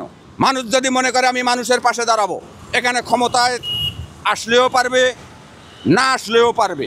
আমার কথাটা একটু ব্যতিক্রম, যেহেতু আমি দারিদ্র পরিবারের সন্তান, আমি দল করি না, আমার টাকা পয়সা নাই, এই কারণে আমার ক্ষমতার প্রয়োজন আছে। তাদের বেলা ক্ষমতার কোনো প্রয়োজন নাই। আরে বাবা, তারা তো দল করে, গ্রাম দেশে আমি দেখছি মার হবার দল করে। অমুক ভাই 5 বস্তা সিমেন্টের টাকা দিচ্ছে, মার হবা। তারা কি কখনো মানুষের হাতে 5 লক্ষ টাকা তুলে দিয়া বলতে আমি অমুকের হাতে 5 লক্ষ টাকা তুলে দিলাম, মার হবা? এই প্রশ্ন আমি করলাম স্বাধীন বাংলাদেশের 18 কোটি মানুষকে। দেশের বর্তমান পরিস্থিতি খুব একটা ভালো না, চরম বিপর্যয়ের মধ্যে নহন দেশ চলছে। দেশের মধ্যে এই আমাদের কেন্দ্র থানায় এই 1 মাসের মধ্যে 3টা সিএনজি ড্রাইভার, একটা সিএনজি ড্রাইভার, 2টা অটো ড্রাইভার জবাই করা হয়েছে। এছাড়া প্রতি গ্রামে চুরি চামারি হইতেছে। হ্যাঁ, এই পরিস্থিতি বর্তমানে খুবই নাজুক। এমত অবস্থায় দেশের পরিস্থিতির উন্নতি না হলে আমাদের চলাফেরা এগুলা খুবই মুশকিল হবে। তে দেশের পরিস্থিতি ভালো না, খুবই খারাপ। এক কথায় দেশের পরিস্থিতি খুবই খারাপ। আমরা তত্ত্বাবধায়ক সরকার দেখেছি 2006 সালে ফখরুদ্দিন সাহেব যে প্রশাসনিক ব্যবস্থাপনা ওনারা পরিচালিত করেছেন, এতে দুর্নীতি একেবারে জিরো টলারেন্সে নিয়ে আসছিলেন তিনি। তার এই ব্যবস্থাপনায় দেশের দুর্নীতি একেবারেই দুর্নীতিমুক্ত করিয়া দেশের এই ভাবমূর্তি অনেকটা পরিবর্তন করেছিলেন ওনা। কিন্তু বর্তমান তত্ত্বাবধায়ক সরকারের অধীনে এই দেশের পরিস্থিতি খুবই নাজুক। এখন এই জাতীয় নির্বাচন করতে গেলে দেশের যে এই তত্ত্বাবধায়ক সরকারের যে উপদেষ্টা কমিটি আছে, এই উপদেষ্টা কমিটির রদবদল করে আমার মনে হয় সর্বদলীয় লোক নিয়ে মনে করেন একটা সর্বদলীয় লোকের মাধ্যমে এই একটা কমিটি গঠন করে ইলেকশনটা যাতে সুষ্ঠু এবং নিরপেক্ষ হয়, এটা করলে খুবই ভালো হয় আমি মনে করি আর কি। আওয়ামী লীগ তো আমাদের দেশে, বাংলাদেশের মধ্যে আওয়ামী লীগ একটা সর্ববৃহৎ দল। এই দলের জন্ম অনেক আগের। তো একটা সর্ববৃহৎ দল যদি নির্বাচনে অংশগ্রহণ না করে তাহলে এটা কতটুকু ফলপ্রসূ হবে এটা আমি জানি না। তবে আওয়ামী লীগ নির্বাচনে, আমার কথা আওয়ামী লীগ না, সর্বদলীয় অংশগ্রহণ, সকল দলের অংশগ্রহণের মাধ্যমে নির্বাচন করা একান্তই বাঞ্ছনীয়, একান্ত দরকার। কারণ এই দেশ এবং জাতির আশা আকাঙ্ক্ষা পূরণ করতে গেলে সর্বদলীয় লোকের মাধ্যমেই নির্বাচন করা দরকার। আমি সরকার, এমন একজন সরকার হোক যার মাধ্যমে জাতীয়তাবাদ, সাম্যবাদ, সাম্প্রদায়িকতা, ধর্মীয় মতভেদ, অক্ষম দুর্বল প্রশাসনিক ব্যবস্থা, সততা দুর্বলতা, স্বজনপ্রীতি, দুর্ভিক্ষ, দারিদ্রতা, সমাজ শিক্ষা, কৃষি উন্নয়নের সুপরিকল্পনার অভাব, বিদেশি সাহায্য, তাদের ঘাঁটির অবস্থান, রাজনীতিতে অংশগ্রহণ থেকে বঞ্চিত যেন না হয় কোনো ব্যক্তি, সেরকমই আমরা একটা সরকার গঠন করলে আমাদের দেশ এবং জাতি উন্নতির দিকে উচ্চ শিখরে আরোহণ করবে, এটাই আমার বিশ্বাস। আর যাদের মধ্যে স্বজনপ্রীতি থাকবে, দুর্নীতি থাকবে, এটা আদৌ সম্ভব হবে না। স্বজনপ্রীতির কারণেই আজকে আমাদের এই পরিণতি। আওয়ামী লীগ সরকার দেশ চালায় অনেকটা উন্নতি করেছে, কিন্তু ওনার কিছু এমপি মন্ত্রীরা তাই এমন দুর্নীতি করছে যে দেশের টাকা, লাখো মানুষের টাকা বন্টন করে দিয়ে 1-2 জনের হাতে উঠায় নিছে। তো এইগুলা জাতীয় সম্পদ সকল জনগণেরই অধিকার থাকার দরকার। এটা উপভোগ করলে সকলের মাধ্যমে যদি এই একটা ঋণ বিতরণ করিয়াও যদি দিত, তাহলে মনে করেন আমাদের দেশ আরও উন্নত হইতো। তো এই কয়েকজনের হাতে, আমলার হাতে মনে করেন আমাদের বাংলাদেশ ব্যাংকের টাকা সব কয়েকজনের হাতেই তারা করিয়া লুটপাট করিয়া বিদেশে নিয়ে গেছে। তো সরকার মোটামুটি আওয়ামী লীগ সরকার ভালোই করেছে, কিন্তু কিছু কাজ করেছে যেটা নাকি এই যে চাকরির ক্ষেত্রে কোঠা, মুক্তিযোদ্ধাদের ভাতা দিছে, এরপরে ওনার সন্তানদের জন্য কোঠা দিছে। এখন কিন্তু মুক্তিযোদ্ধা সন্তানের কোঠার উপরে এই যে দেশের জনগণের একটা খুব জন্মিছে। কারণ মুক্তিযোদ্ধা তো দেশের 5-6-7 লাখ লোক, কিন্তু 17-18 কোটি মানুষের জন্য চাকরি, যারা লেখাপড়া করতেছে, এই চাকরি কোটাটা বর্তমানে এই মুক্তিযোদ্ধাদের উপরে আর কোনো, এখন তাদের ছেলেপেলেরা চাকরি হয়েছে, কিন্তু নাতিপুতিদের ক্ষেত্রে আর এটা প্রযোজ্য নাই। এটা সকলের জন্য, সর্বস্তরের লোকের জন্য এটা এই উন্মুক্ত করে দিলেই, যে সরকার আসবে যদি এটা উন্মুক্তের চিন্তা ভাবনা করে দেশ চালান, তাহলে আমার মনে হয় দেশের জনগণের উদ্দেশ্য এবং বাসনা এটা পূর্ণ হবে। আর চাকরিও তারা, এই চাকরি কোঠাটাও যেন তারা এই সকলের মাঝে বিতরণ করে দেন, এইটাই আমি মনে করি যেন এটা একটা সুদৃঢ় চিন্তা ভাবনা করলে দেশ আরও উন্নতির দিকে এগিয়ে যাবে। আমরা চাই যে মানুষের সরকার, এরকম সরকার চাই যে সরকার সবার দুঃখ বুঝতে পারে। কেমন সরকার বলতে, আগে যে সরকার ছিল, আমার কথা যে মনে করেন যে দেশ সুস্থভাবে চলুক, এইটাই ঠিক আছে, এতে যে সরকারি আসুক। মারামারি কাটাকাটি যে না হয়, সন্ত্রাস না হয়, সন্ত্রাস মুক্ত চাই। এখন বর্তমান মনে করেন যে আমাকে কোনো নিরাপত্তা নাই, সরকার নাই মানে আমাকে কোনো নিরাপত্তা নাই। আমরা চাই যে মানুষের সরকার এরকম সরকার চাই যে সরকার সবার দুঃখ বুঝতে পারে আর সবাই নিয়ে কাজ করে, এই সরকারই চাই। মারামারি কাটাকাটি যে না হয়, সন্ত্রাস না হয়, সন্ত্রাস মুক্ত চাই। না ইনশাল্লাহ এই সরকার তো ভালোই চালাইছে, আমরা 1-1.5 বছর দেখতেছি ভালোই চালাইছে। হ্যাঁ, কিছু মানুষ তো নানান ধরনের কথা বলবে, সেটা কেউ ভালো কেউ দেখতে চায়, বুঝলেন না। জামাত তো তারা ভালো কথাই বলে, যে আল্লাহ কথা বলে, আল্লাহর বাণী বলে, সব তারা ভালো কথাই বলে। আমরা চাই যে জামাত আসুক, আসলে দেশ সুন্দর করে চালাক।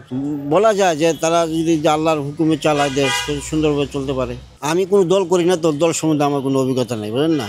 আমি চাই যে ভালো চালায় তারই ভোট দেবো ইনশাল্লাহ। কারে দেবো না দেবো সেটা প্রকাশ করতে চাই না, বুঝলেন না। কেমন সরকার বলতে আগে যে সরকার ছিল, আমার কথা যে মনে করেন যে দেশ সুস্থভাবে চলুক, এইটাই ঠিক আছে, এতে যে সরকারি আসুক। এখন বর্তমান দূরত্ব বলতে সরকারকালীন যে কালে সরকার গঠন ছিল আমাদের দেশে, ঠিক আছে, কিন্তু এখন বর্তমান দেশে খুব খারাপ। এখন বর্তমান দেশের যে অবস্থা, ঠিক আছে, আগে যে সরকার ছিল সবকিছু সুবিধা ছিল, এখন বর্তমান মনে করেন যে আমাকে কোনো নিরাপত্তা নাই, সরকার নাই মানে আমাকে কোনো নিরাপত্তা নাই। নির্বাচন মনে করেন যে আমাকে সরকার গঠন হোক, নতুন করে সরকার হোক, এটা মনে করেন যে চাই যত শিগগিরই যত দ্রুত মনে করেন যে সম্ভব সে তো তাড়াতাড়ি হলেই ভালো হয়। জামায়াতে ইসলামী দল শুনছি ভালো, যদি জামায়াতে ইসলামী দল যদি আসে ভালো, বিএনপি আসলেও ভালো, মানে যে দল মনে করেন যে আসে ওই দলই মনে করেন যে আমার কথা দেশ সুস্থ থাকলেই ভালো। আসলে জামাত যদি দেশ পরিচালনা করে, আমাদের মনে হয় জামাত এই বাংলাদেশকে তাকে না পাকিস্তানের সাথে অ্যাড হয়ে যায়, এটা আমরা শিওর বলতে পারতেছি না, তবে ধারণা করতেছি জামাত ক্ষমতায় গেলে বাংলাদেশ নাকি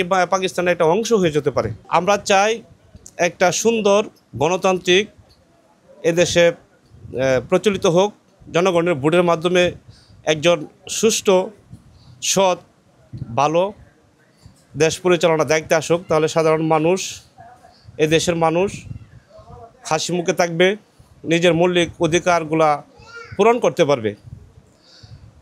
আমরা চাই যথাযথভাবে এদেশের একটি অবাধ সুষ্ঠু নির্বাচন হোক, সকল মানুষ যেন হাসি মুখে ভোট দিতে পারে, কারো প্রতি কারো যেন দ্বিধাদ্বন্দ্ব না থাকে। দল থাকবে, বিদলীয় থাকবে, আমরা সামাজিক যে কিছু হইতে পারে তর্ক বিতর্ক, কিন্তু এজন্য আমরা এই দেশের সম্পদ নষ্ট করে আমরা নির্বাচন করতে চাই না। দেশের সম্পদগুলোকে সঠিক রেখে আমাদের বাংলাদেশের প্রধান যে উপদেষ্টা ডক্টর ইউনূস সাহেব, ওনার প্রতি আমাদের আবেদন থাকবে যেন একটি সুষ্ঠু অবাধ নির্বাচন এ দেশের জন্য আমরা সাধারণ মানুষ কাম্য করছি, যাতে অচিরেই নির্বাচন বাংলাদেশের মধ্যে গণতন্ত্রের নির্বাচনে গণপ্রজাতন্ত্রী বাংলাদেশ সরকার একটি গঠিত হয়। এ আমাদের প্রত্যাশা, এ বাংলাদেশের মানুষের প্রত্যাশা, আমার প্রত্যাশা, এলাকাবাসীর প্রত্যাশা। বিগত যে আওয়ামী লীগ দুঃশাসন সরকার, উনি দুর্নীতিবাজের মধ্যে লিপ্ত ছিলেন, উনি নিজেকে এক ন্যায়তন্ত্র হিসেবে আখ্যায়িত করতে চেয়েছিলেন, কিন্তু এ দেশের মানুষ রক্ত দিতেও জানে, রক্ত নিতেও জানে, মরতেও জানে, বাঁচতেও জানে, কিন্তু অতিরঞ্জিত কোনো কিছু ভালো না। উনি যে দুর্নীতির আঁকড়া করেছে তার পরিচয় বাংলাদেশের মানুষ হারে হারে ওনাকে দিয়েছে, উনি হারে হারে বুঝতে পেরেছেন। আসলে একটা বৃহৎ দল তাকে অন্যান্য রাজনৈতিক দলগুলো যেভাবে নিষিদ্ধ করতে চাচ্ছে, আসলে একটা দল এভাবে নিষিদ্ধ হতে পারে না।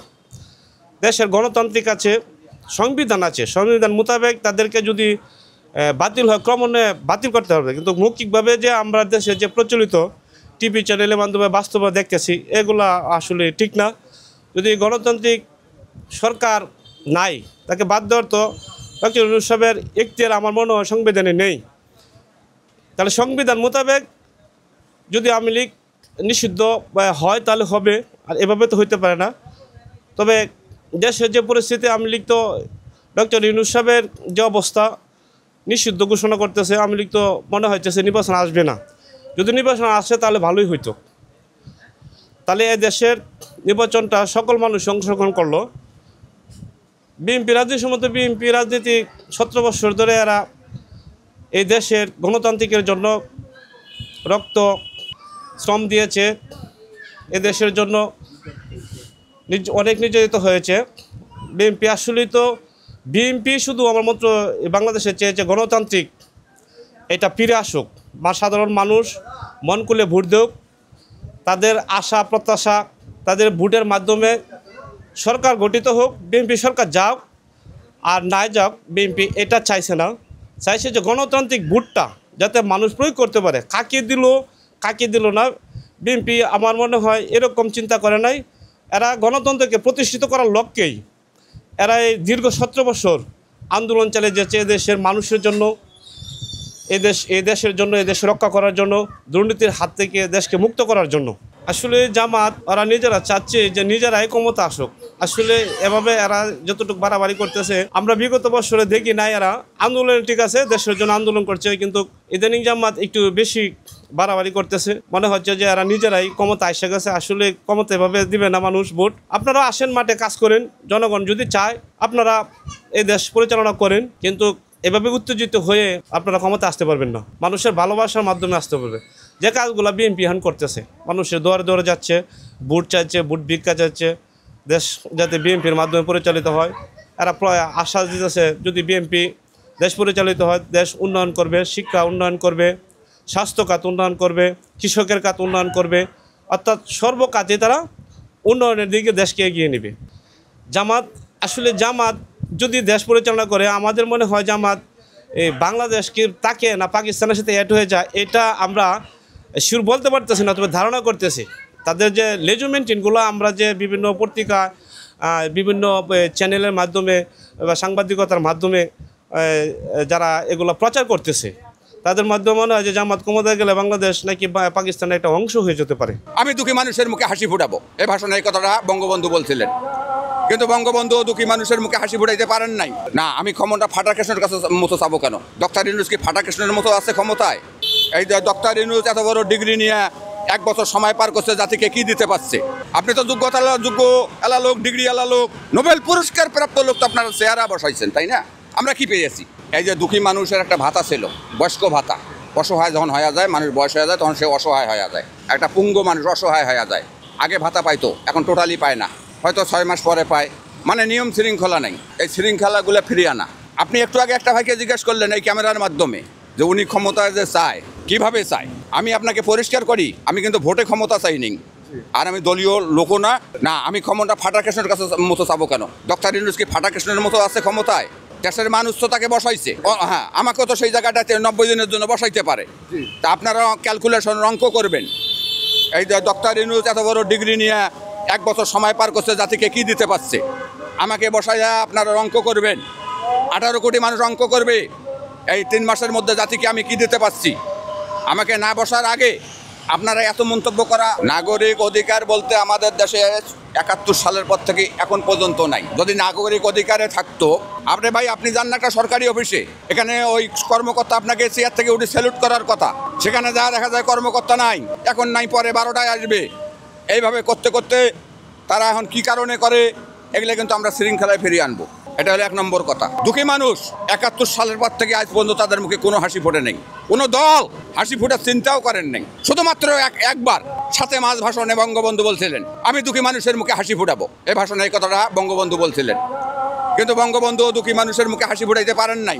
কিন্তু কথাটা তো বলছিল। কিন্তু এখন যারা দল আছে, অনেকগুলো দল আছে, আপনি কোনো চ্যানেলে দেখছেন?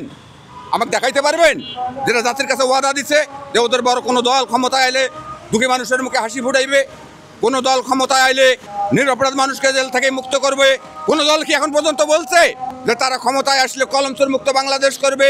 আমি যে জিনিসগুলো দেখছি, যে উদ্দেশ্যগুলো ছিল, একটা দলও কিন্তু তার সিঁড়ি তো পাড়া দেয়নি।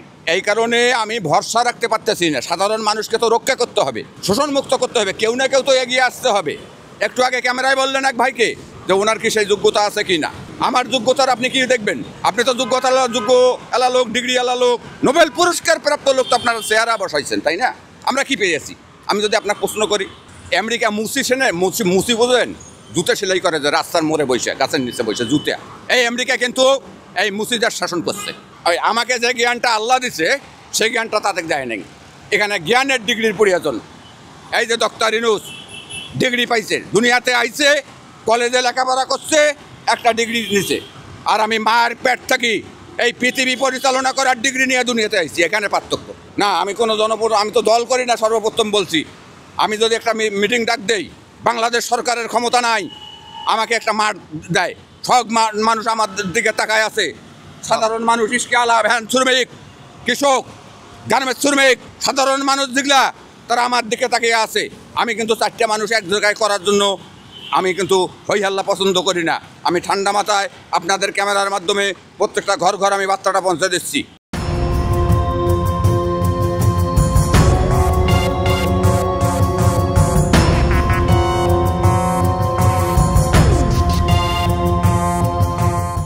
গাজার উদ্দেশ্যে যাত্রা করা নৌবহর গ্লোবাল সুমুদ ফ্লোটিলা থেকে সর্বশেষ পরিস্থিতি সম্পর্কে ভিডিও দিয়েছেন ড্রিকের ব্যবস্থাপনা পরিচালক ও আলোকচিত্রী শহীদুল আলম। শহীদুল আলম জানিয়েছেন, আমরা এখন ওসেনে আছি। এইমাত্র সংবাদ আসলো যে আলমার উপর আক্রমণ হয়েছে। কিছুক্ষণ পরে সেখান থেকে সিগনালে আসা বন্ধ হয়ে গেছে। এখন আমরা সবাই একসাথে জড়ো হয়েছি। আমরা সবাই উদ্বিগ্ন। বিভিন্ন জায়গায় আমরা রিপোর্ট দিতে চেষ্টা করছি। আলমা সবার প্রথমেই ছিল। আমাদের জাহাজ সবচেয়ে বড় এবং নৌবহরের শেষের দিকে রয়েছে। কাজেই আলমার সাথে যা হচ্ছে সেটা আমাদের উপর হবে, সেটা অনুমান করা যায়। আমরা গতকালকে ঝড়ের ভেতর দিয়ে গিয়েছিলাম, কিন্তু এখন ঝড় কমেছে। ক্যাপ্টেন দ্রুত জাহাজ এগিয়ে নিয়ে যাচ্ছিলেন ঝড়ের আগে যাওয়ার জন্য। আমরা সুমুদ ফ্লোটিলার শেষ অংশে। অনেক দেশের মানুষ রয়েছে যে যার মতো তাদের নিজ দেশে জানানোর চেষ্টা করছে। এর 2 ঘন্টা পর আরেক ভিডিও বার্তায় বলেছেন, আজ সন্ধ্যায় সমুদ্র উত্তপ্ত হয়ে যায়, বজ্রপাত শুরু হয়। এই উত্তপ্ত সাগরের মধ্যে যত দ্রুত সম্ভব চেষ্টা করছে এগিয়ে যেতে। আমরা সবচেয়ে পেছনে রয়েছি। আমাদের উপর কি আসবে সেটা এখনো বোঝা যাচ্ছে না। তিনি আরো বলেছেন, ইসরায়েল চেষ্টা করছে অন্যদের উপর আক্রমণ করে আমাদেরকে সাবধান করার। তারা আমাদের ভয় দেখানোর চেষ্টা করছে। আমরা সবচাইতে পেছনে, সবচাইতে বড় জাহাজ, কাজেই আমাদের উপর কি আসবে সেটা এখনো বোঝা যাচ্ছে না। কিন্তু ইসরায়েল যেটা চেষ্টা করছে সেটা অন্যদের উপর আক্রমণ করে আমাদেরকে সাবধান করার চেষ্টা করছে, আমাদের ভয় দেখানোর চেষ্টা করছে। আমরা সবাই এই ঝড়ের মধ্যে বাইরে এসে একসাথে তাদের সাথে সহমর্মিতা জানাচ্ছি। আপনারাও যে তাদের সাথে আছেন, আমাদের সাথে আছেন এবং ইসরায়েলের বিরুদ্ধে লড়ছেন, সেটা আমাদের জানাবেন। আমরা তাদেরকে তা পৌঁছে দেব।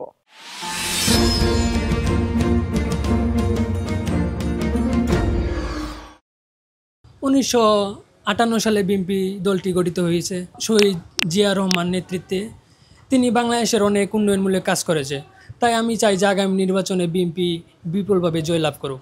আমি আশা করি যে বাংলাদেশে প্রত্যেকটা নাগরিক হিসেবে, যেহেতু বাংলাদেশ গণতান্ত্রিক রাষ্ট্র, সেহেতু আমি আশা করি যে বাংলাদেশের প্রত্যেকটা মানুষের নির্বাচনে অংশগ্রহণ করা জরুরি। তো বাংলাদেশ যেমন গণতান্ত্রিক রাষ্ট্র, তো আমাদেরও ইচ্ছা আকাঙ্ক্ষা আছে যে আমরা সুষ্ঠুভাবে নির্বাচনে অংশগ্রহণ করব এবং সেই নির্বাচনে আমরা সুষ্ঠুভাবে ভোট প্রদান করব। অতএব আমরা এই নির্বাচনে চাই যে সঠিক একটা নির্বাচন, সুষ্ঠু নির্বাচন, যে নির্বাচনে আমরা অংশগ্রহণ করতে পারি। হ্যাঁ, এটা এক হিসেবে বলা যায় পেসিস্টবাদী শাসনামল, যে শাসনামলে আমাদের নানা ব্যবস্থা থেকে বঞ্চিত করা হয়েছে। যেমন যে কোটা নিয়ে আন্দোলন করেছি, সেই আন্দোলনে তারা মেনে নেয়নি, যার কারণে আজকে শেখ হাসিনার পদত্যাগ হয়েছে। যে আমরা স্বৈরাচারীর হাত থেকে রেহাই পাইছি, যে নতুন একটা বাংলাদেশ তৈরি হয়েছে, যে হিসেবে বলা যায় যে আমরা স্বাধীন। হ্যাঁ, বিএনপি একটা পুরনো দল। 1958 সালে বিএনপি দলটি গঠিত হয়েছে। তো বিএনপি গঠিত হয়েছে শহীদ জিয়া রহমান নেতৃত্বে। তিনি বাংলাদেশের অনেক উন্নয়নমূলক কাজ করেছে। তাই আমি চাই যে আগামী নির্বাচনে বিএনপি বিপুলভাবে জয়লাভ করুক। জামাত হচ্ছে একটা ইসলামিক শান্তি সংগঠন। তো জামাতে এক হিসেবে বলা যায় যে আমরা নারী পুরুষ সমান অধিকার। তো জামাত যদি ক্ষমতায় আসে তাহলে নারীরা এর দিক থেকে বঞ্চিত হয়ে যাবে, অনেক সুযোগ সুবিধা থেকে বঞ্চিত হয়ে যাবে। তো আমি মনে করি জামাত ক্ষমতা না আসাটাই সবচেয়ে বেস্ট। এনসিপি আমাদের যখন নতুন প্রজন্মের একটা দল, তো আমি যখন নতুন প্রজন্মের মানুষ, তো এনসিপি সাপোর্ট করতে হবে বাধ্যতামূলক। তো এনসিপিকে মনে করি যেহেতু আমাদের নতুন জেনারেশন এই দলটি গঠন করেছে, ততটা বেশি গুরুত্বর দিক থেকে প্রাধান্য পায় না এই দলটা। যেহেতু নতুন প্রজন্মের দল, তো মানুষ ততটা গুরুত্ব দিবে না এই দলটাকে। হ্যাঁ, ভবিষ্যতে যদি এই ধারাবাহিকতা ধরে রাখতে পারে তাহলে এনসিপি ভবিষ্যতে সাফল্য কামনা করতে পারে। যেহেতু এই সরকার আমলে আওয়ামী লীগকে নিষিদ্ধ করা হয়েছে, তো আওয়ামী লীগ অংশগ্রহণ না করাটাই সবচেয়ে বেস্ট। এখানে নতুন প্রজন্মের উদ্দেশ্যে বলতে চাই যে আমরা নতুন একটা প্রজন্মের যুগে আছি। সেই প্রজন্মে ভবিষ্যতে যারা আরও এগিয়ে যায় এবং প্রেসিডেন্টের বিরুদ্ধে যাতে তারা আন্দোলন করতে পারে, যাতে প্রেসিডেন্টের বাংলাদেশে কোনো টাই না হয়, এটাই কামনা করি। আমরা নতুন প্রজন্মকে কোনো অন্যায়কে প্রশ্রয় দেব না, অন্যায়ের বিরুদ্ধে সবসময় রুখে দাঁড়াইব। আমরা চাই বাংলাদেশ সুষ্ঠু এবং শৃঙ্খলা মোতাবেক একটি রাষ্ট্র গঠিত হোক।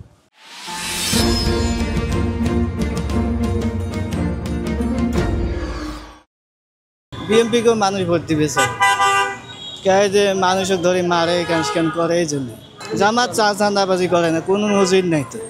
এটা মনে হয় না যে এদেশে আর সুষ্ঠু নির্বাচন হবে। ইসলামী আইন যেন বাংলাদেশের হয় দাঁড়ি হয়, এটাই চাই। দেশের যে ভালো চলতে পারে জামাত আসুক, ঠিক কেমনভাবে চলে। জামাত শিবির ইনশাআল্লাহ মানে ভালো করবে যদি ক্ষমতায় আসে।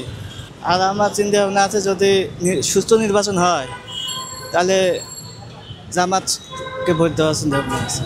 এরা চাঁদাবাজি করে না। বিএনপি দেখছি, তারপরে আওয়ামী লীগ দেখছি, জাতীয় পার্টি দেখছি, এটা তো দেখছি। একবার জামাত সুযোগ দিয়ে দেখা দরকার। আমার মনে হয় একটাবার সুযোগ দিয়ে দেখা উচিত। এরা তো ওই যে পোলা পানক মারছে, তারপরে আয়না ঘর করছে, এরই তো খারাপ। আওয়ামী লীগ তো পালাইছে, বিএনপিকেও মানুষ ভোট দিবে স্যার, কে যে মানুষের ধরে মারে ক্যান করে, এই জন্য জামাত চাঁদাবাজি করে না, কোনো মজুর নাই তো। ইসলামী আইন যেন বাংলাদেশের হয় দাঁড়ি হয়, এটাই চাই। ওই দিনের ভোট রাইতে হয়ে গেছে, ভোট দিবার গেছি দেশে, যা দেখি যে ভোট হয়ে গেছে। আমার ভোট আমি জানি দিতে পারি, এটাই চাই। হ্যাঁ, এখন জানি সব মিলে জানি বাংলাদেশে সুস্থ একটা নির্বাচন, গ্রহণযোগ্য একজন নির্বাচন হয়, এটাই আমরা চাই। সবার জানি মনে জানি একটা থাকে, বিগত 10-15 বছর ভোট দিতে পারে না, এবার জানি ভোট দিতে পারে ইনশাল্লাহ। এখন হবে না হবে এটা উপর আল্লাহ। আমাদের যে ইসলামী শাসন জানি বাংলাদেশে কায়েম হয়। এখন উন্নয়নের নামে দুর্নীতি হয়েছে, ওইটা এখন যা গেছে গেছে, এখন জানি সামনে জানি দিনটা জানি ভালো হয়। দেশের মধ্যে একটা অরাজকতার সৃষ্টি করেছিলেন শেখ হাসিনার ফ্যাসিস্ট সরকার। এই সরকারকে আমরা দমন করার জন্য 10 নম্বরে আন্দোলনে শরিক হই এবং সেখানে বিভিন্ন প্রকার আমরা ভূমিকা রাখি, কিন্তু আমরা যা চেয়েছিলাম আজও সেটা পাইনি। ইউনূস সরকার যে প্রতিশ্রুতি দিয়েছিলেন সংস্কারের ব্যাপারে, আমরা আশানুরূপ কোনো সংস্কার বা তার কোনোই পাই নাই, আমরা কার্যকারিতা পাই নাই। এবং সরকার যে পে স্কেল দেওয়ার ঘোষণা করেছিলেন সমস্ত বিষয়ে 3 মাস সময়, যেমন নির্বাচনের বিষয়ে 3 মাস সময় বেঁধে দেওয়া হয়, কিন্তু এখানে পে স্কেলের ব্যাপারে সেখানে 6 মাস সময় বেঁধে দেওয়া হয়েছে। এটা হয়তো আমরা এই পে স্কেল পাবো কিনা জানি না, এটা হয়তো শুধুমাত্র আশার বাণী। এখনও এরকম পরিস্থিতির সৃষ্টি হয় না যে দেশে সুষ্ঠু নির্বাচন সম্পূর্ণ হবে। এরকম আশা করা যায় না যে জনগণ তার পছন্দের প্রার্থীকে ভোট দিতে পারবে। অবস্থান এখনও বাংলাদেশে সৃষ্টি হয় নাই, কারণ ডাকসুর নির্বাচন থেকে আমরা যা দেখতে পাচ্ছি, এটা মনে হয় না যে এদেশে আর সুষ্ঠু নির্বাচন হবে। কেমন জিনিসপাতির দাম, এই দাম আগের মতনই। এইভাবে শেখ হাসিনা যেরকম, এখনও ডাক্তার ইউনূস ওইরকম। দেশের যে ভালো চলতে পারে, জামাত আসুক, ঠিক কেমনভাবে চলুক, এবারে জামাত ইসলাম আসুক, এই আমরা চাই। এখন জামাত তো হইতে পারে না, এখন যদি জামাত আসে তো আমরা একটু এই 5 বছর দেখি, না দেখার পরে যদি না করে না, তাহলে আবার সরকার চেঞ্জ হবে। এইটা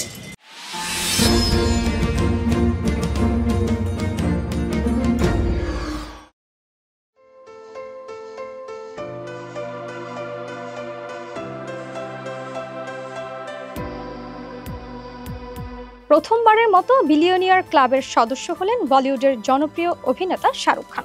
2025 সালের হুরুন ইন্ডিয়া রিচ লিস্টে প্রথম স্থানে জায়গা পেয়েছেন তিনি। প্রতি বছর এ তালিকা প্রকাশ করে গবেষণা প্রতিষ্ঠানটি, যেখানে ভারতের বিভিন্ন ক্ষেত্রের তারকাদের সম্পদের হিসাব তুলে ধরা হয়। এ তালিকায় দ্বিতীয় স্থানে রয়েছেন জুহি চাওলা ও তার পরিবার। তাদের সম্পদের পরিমাণ 7,790 কোটি রুপি। তৃতীয় স্থানে ঋত্বিক রোশন, তার সম্পদ 2,160 কোটি রুপি। চতুর্থ ও পঞ্চম স্থানে রয়েছেন করণ জোহর ও অমিতাভ বচ্চন। 2024 সালের হুরুন ইন্ডিয়া রিচ লিস্টে প্রথমবার প্রবেশ করেছিলেন শাহরুখ খান। তখন তার সম্পদের পরিমাণ ছিল 7,300 কোটি রুপি।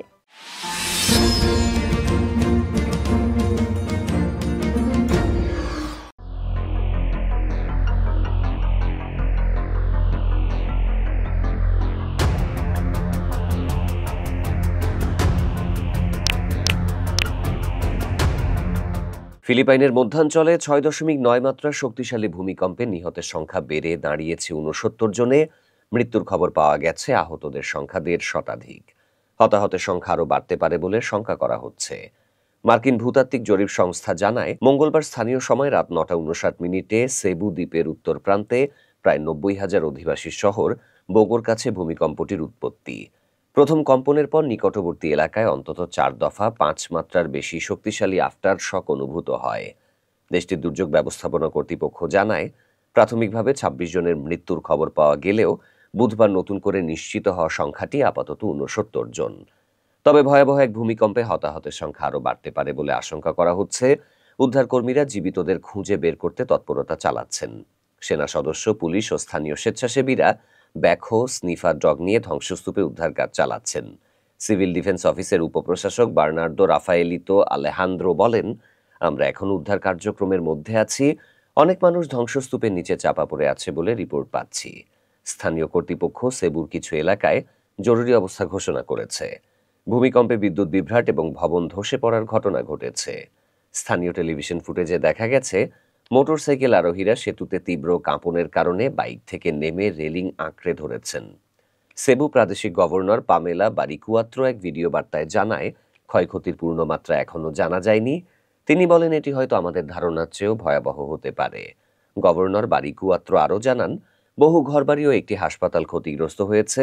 আহত, ধ্বংসস্তূপে আটকে পড়া মানুষের চিকিৎসায় জরুরি মেডিকেল টিম পাঠানো হয়েছে। তিনি বলেন, আমরা ইতোমধ্যেই একটি ট্রমা টিম পাঠিয়েছি। চিকিৎসক ও নার্সরা পথে আছেন। আমাদের ওষুধ, খাদ্য ও চিকিৎসা দলের জরুরি সহায়তা প্রয়োজন।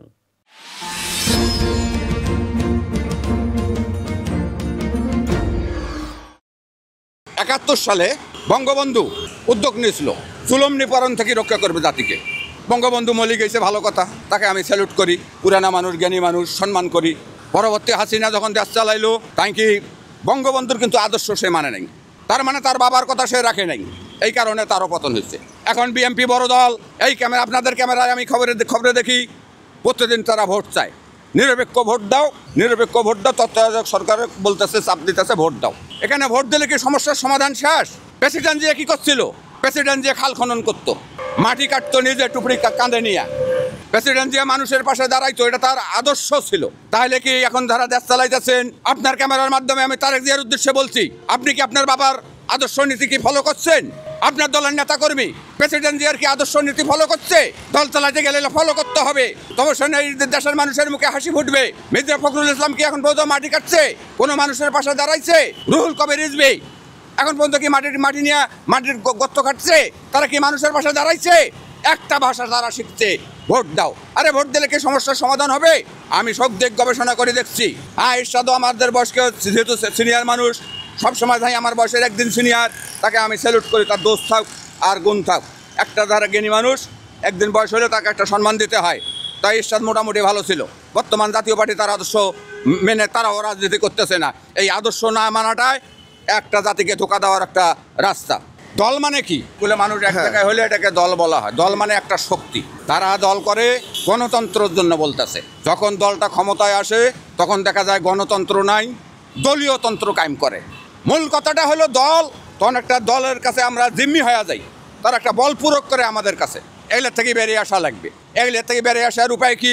কোনো একদিন এই বাংলার মাটিতে হয়তো দলীয় প্রতীকে ইলেকশন নাও হইতে পারে, মানে সব এই 18 কোটি মানুষ সব যে কোনো লোক ইলেকশনে অংশ নিতে পারবে দলীয় প্রতীক ছাড়া। এখান থেকে একজন জ্ঞানী গুণী মানুষ আইতে পারে সংসদে, একজন রিস্কাওয়ালা সংসদে আইতে পারে, একজন গার্মেন্টস শ্রমিক সংসদে আইতে পারে, আমার মতো একজন মানুষ সংসদে আইতে পারে।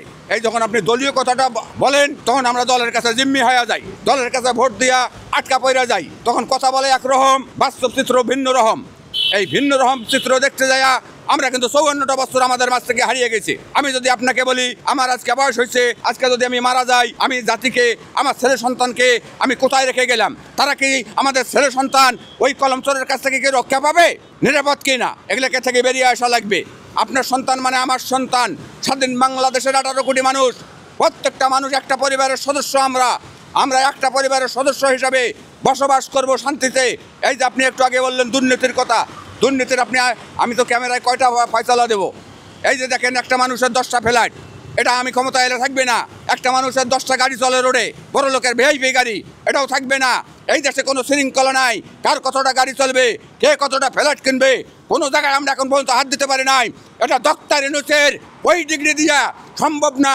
সেই কারণে আমি বলছি, আমার ডিগ্রি দিয়া আমি পৃথিবী কন্ট্রোল করব, পৃথিবী আমাকে ফলো করবে কীভাবে দেশ পরিচালনা করতে হয়। সে যার যোগ্যতা আছে সেই তাই এমপি যোগ্যতার প্রমাণ দিয়া তাই তারা আসনে বসবে। এখানে দলের উপরে আমরা খালি নির্ভরশীল থাকবো, এটা সংস্কার করতে হবে। ভবিষ্যতে আপনাদের ছেলে সন্তানও এই সংসদে আসা স্বাধীন বাংলাদেশের নাগরিক হিসাবে তারও অধিকার আছে, সে এই আসনে বসবে।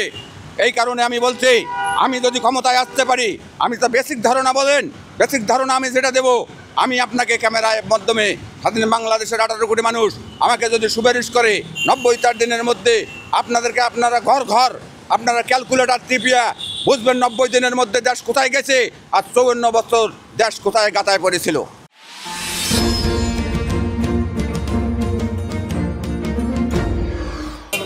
এই চেয়ারম্যান মেম্বার তো আরো বড় চোর। চেয়ারম্যান মেম্বার এরা হলো বড় চোর। এরা দেশের বিচার হাত চালাতে দরকার না। গরিবের যদি দেয় তাহলে তো গরিবের অভাব থাকে না, আর রাস্তাঘাটে পড়ে থাকে না। ওকে একটা সাইন করে দেওয়া পারে, তাহলে নিজে স্বার্থকৃত করে গেছে দুনিয়াতে। এই যে চোরে গো গাড়ি আমার কাছে গাড়ি বলতে পারেন এই যে সরকারি কার টাকা, বাপের গোর টাকা। ওই হালেরা তো আরো ডরে চোরে বাইকা যায়। যদি একটা গোলমাল হলে ওরা তো দূর হলো মুরুগা আমি বাগি। আমি কেন বলবো এটা আর শৃঙ্খলা করা পারবো না এই জিন্দিগিতেও না। আর ওই বই করছে না, যাতে রাজি হোক, যাতে পর্যায়ে হোক, এই চোরের দেশই থাকবো। সরকার একটা এইখানে যে ছবি করছে, এই যে একটা আইন ভালোই করছে। নাহলে তো আগে যেমন আমি কিনছি ওখানে আমার জায়গা থুয়া এর করে বেটা কিনছে কাগজ টাকা। ওই অফিসে গেলে তো ওই যে ওগুলাই দেখা, খসড়া নাই মশরা নাই, এটা দেখাও ওটা দেখাও। সরকারি কর্মচারীরা যেগুলা আছে সব এইরকম মতনই করে। আমার সম্পদ আছে, আমি সম্পদ পাই না। হচ্ছে আরেকজন জুলুম করে লিয়ে গেছে, ওর বিচার হয় বেশি আর চোরে গো ইনকাম হয়। এই চেয়ারম্যান মেম্বার তো আরো বড় চোর। চেয়ারম্যান মেম্বার এরা হলো বড় চোর। এরা দেশের বিচার হাত চালাতে দরকার না। আপনি একটা গরিব মানুষ যা করলাম, ভাই আমার একটা বিচার করে, কি বিচার করুন, এই জায়গাটা আমার দিতেছে না কেন, কাগজপত্র আছে সব আছে, এখন আমার মাইরা ধরে আর কি কি তোর জায়গা মাইরা হালায়, তখন তো আর কিছু করার নাই। তখন বেগিয়া জায়গা আর করতে পাবো, এই জিন্দিগিতে পাওয়া যাবে না। হ্যাঁ,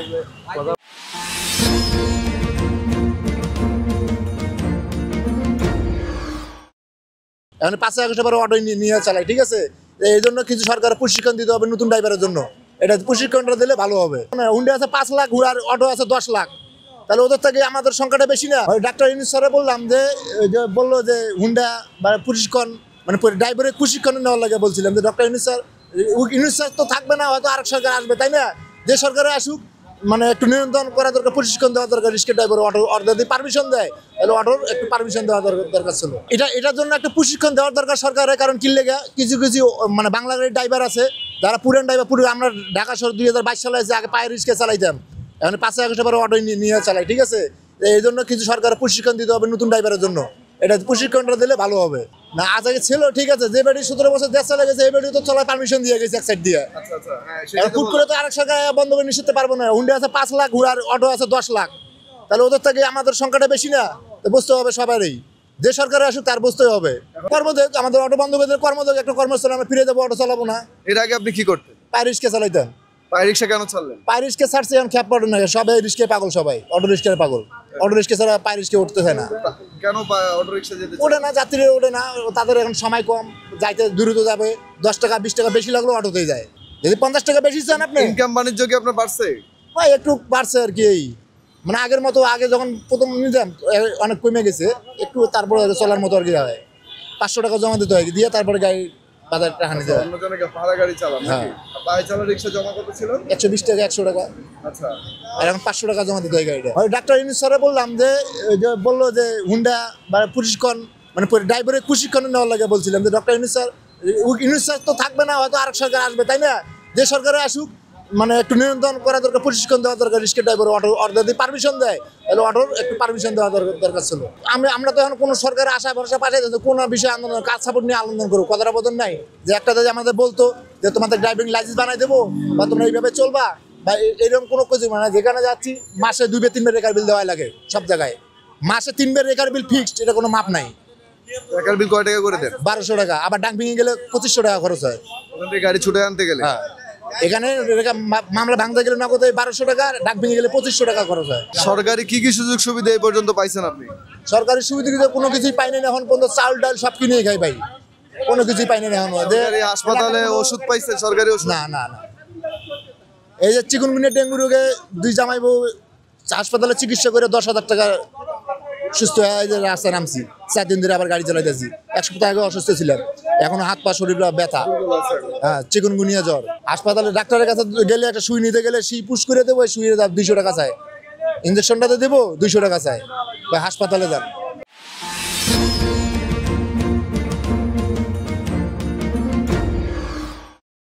যদি কোনো ব্যক্তি বা কোনো গোষ্ঠী চেষ্টা করে একাত্তরকে মুছে দেবে, সারা জীবন চেষ্টা করলে পারবে না, সেটাকে আমরা দলবদ্ধভাবে প্রতিবাদ করব। আসলে 1971 আর 2024-এর রাইতের দিনে তফাৎ আছে। তফাৎটা হলো আমাদের 1971 সালে যে স্বাধীনতাটা এত তাড়াতাড়ি হয় নাই। এটা হলো আমাদের মা বোনের 30 লক্ষ মা বোনের ইজ্জতের বিনিময়ে, রক্তের বিনিময়ে দেশটা স্বাধীন হয়েছে। শহীদের বিনিময়ে আমরা দেশ স্বাধীনতা পেয়েছি, লাল সবুজের একটি পতাকা পেয়েছি। কিন্তু এখানে কোনো এরকমভাবে স্বাধীন হয় নাই যে অমুক দলের নেতৃত্বে হয় নাই। এটা আসলেই এই বাংলার সর্বস্তরে জনগণ মিলিত হয়ে মুক্তিযোদ্ধা হিসেবে যে যেভাবে পারে মা বোনের রক্তের বিনিময়ে, ইজ্জতের বিনিময়ে দেশটা কিন্তু স্বাধীন হয়েছিল। এত দ্রুত বাংলাদেশ স্বাধীন হয় নাই। তখনকার দেশটা ছিল একতার মধ্যে, কোনো দ্বিধাদ্বন্দ্ব, দল ব্যক্তির সাথে কোনো শত্রুতা ছিল না। আমাদের স্বাধীনতাকে কেড়ে আনতে হবে, আমাদের দেশ, আমাদের জাতিকে মুক্ত করতে হবে এই পাকিস্তানের হানাদারের বিরুদ্ধে।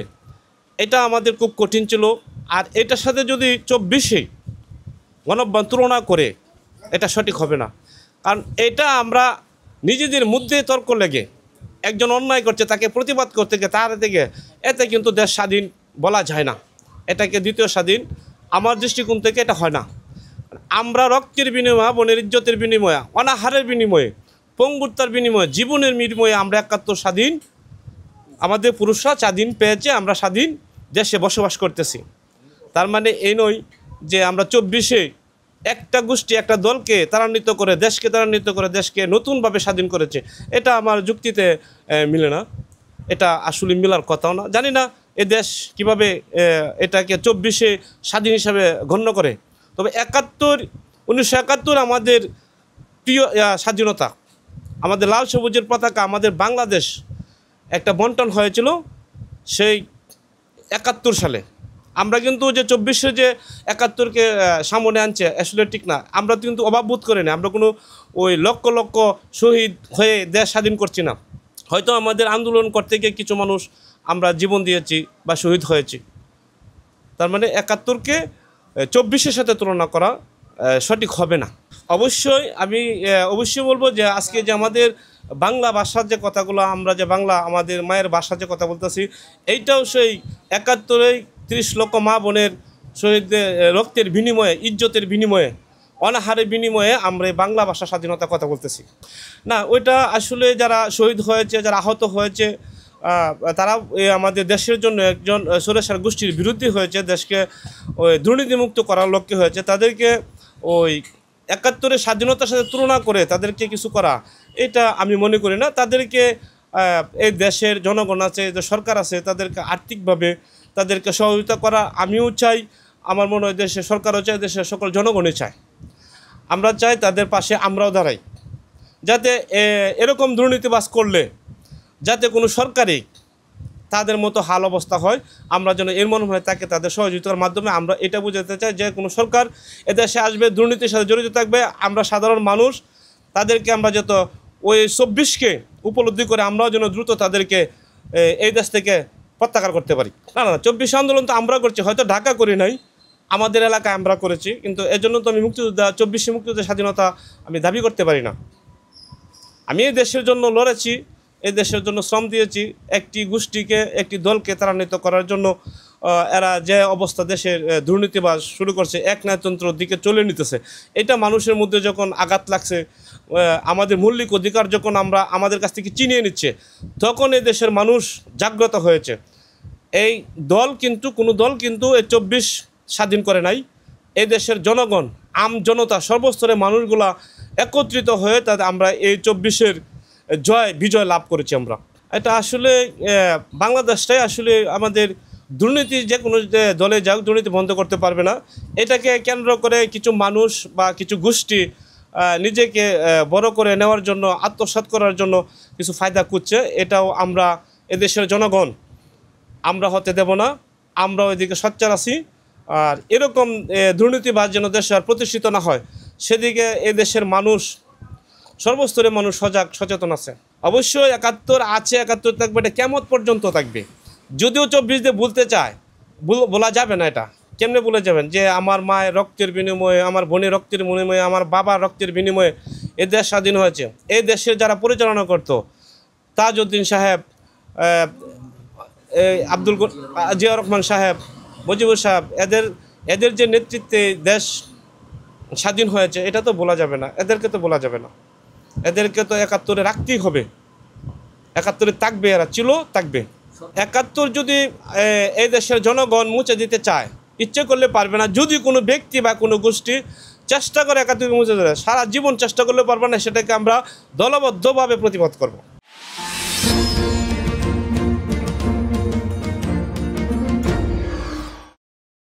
এই যে কাগজ বাঙালি মাল টোকাই, বোতল কিনলাম লালবাগ।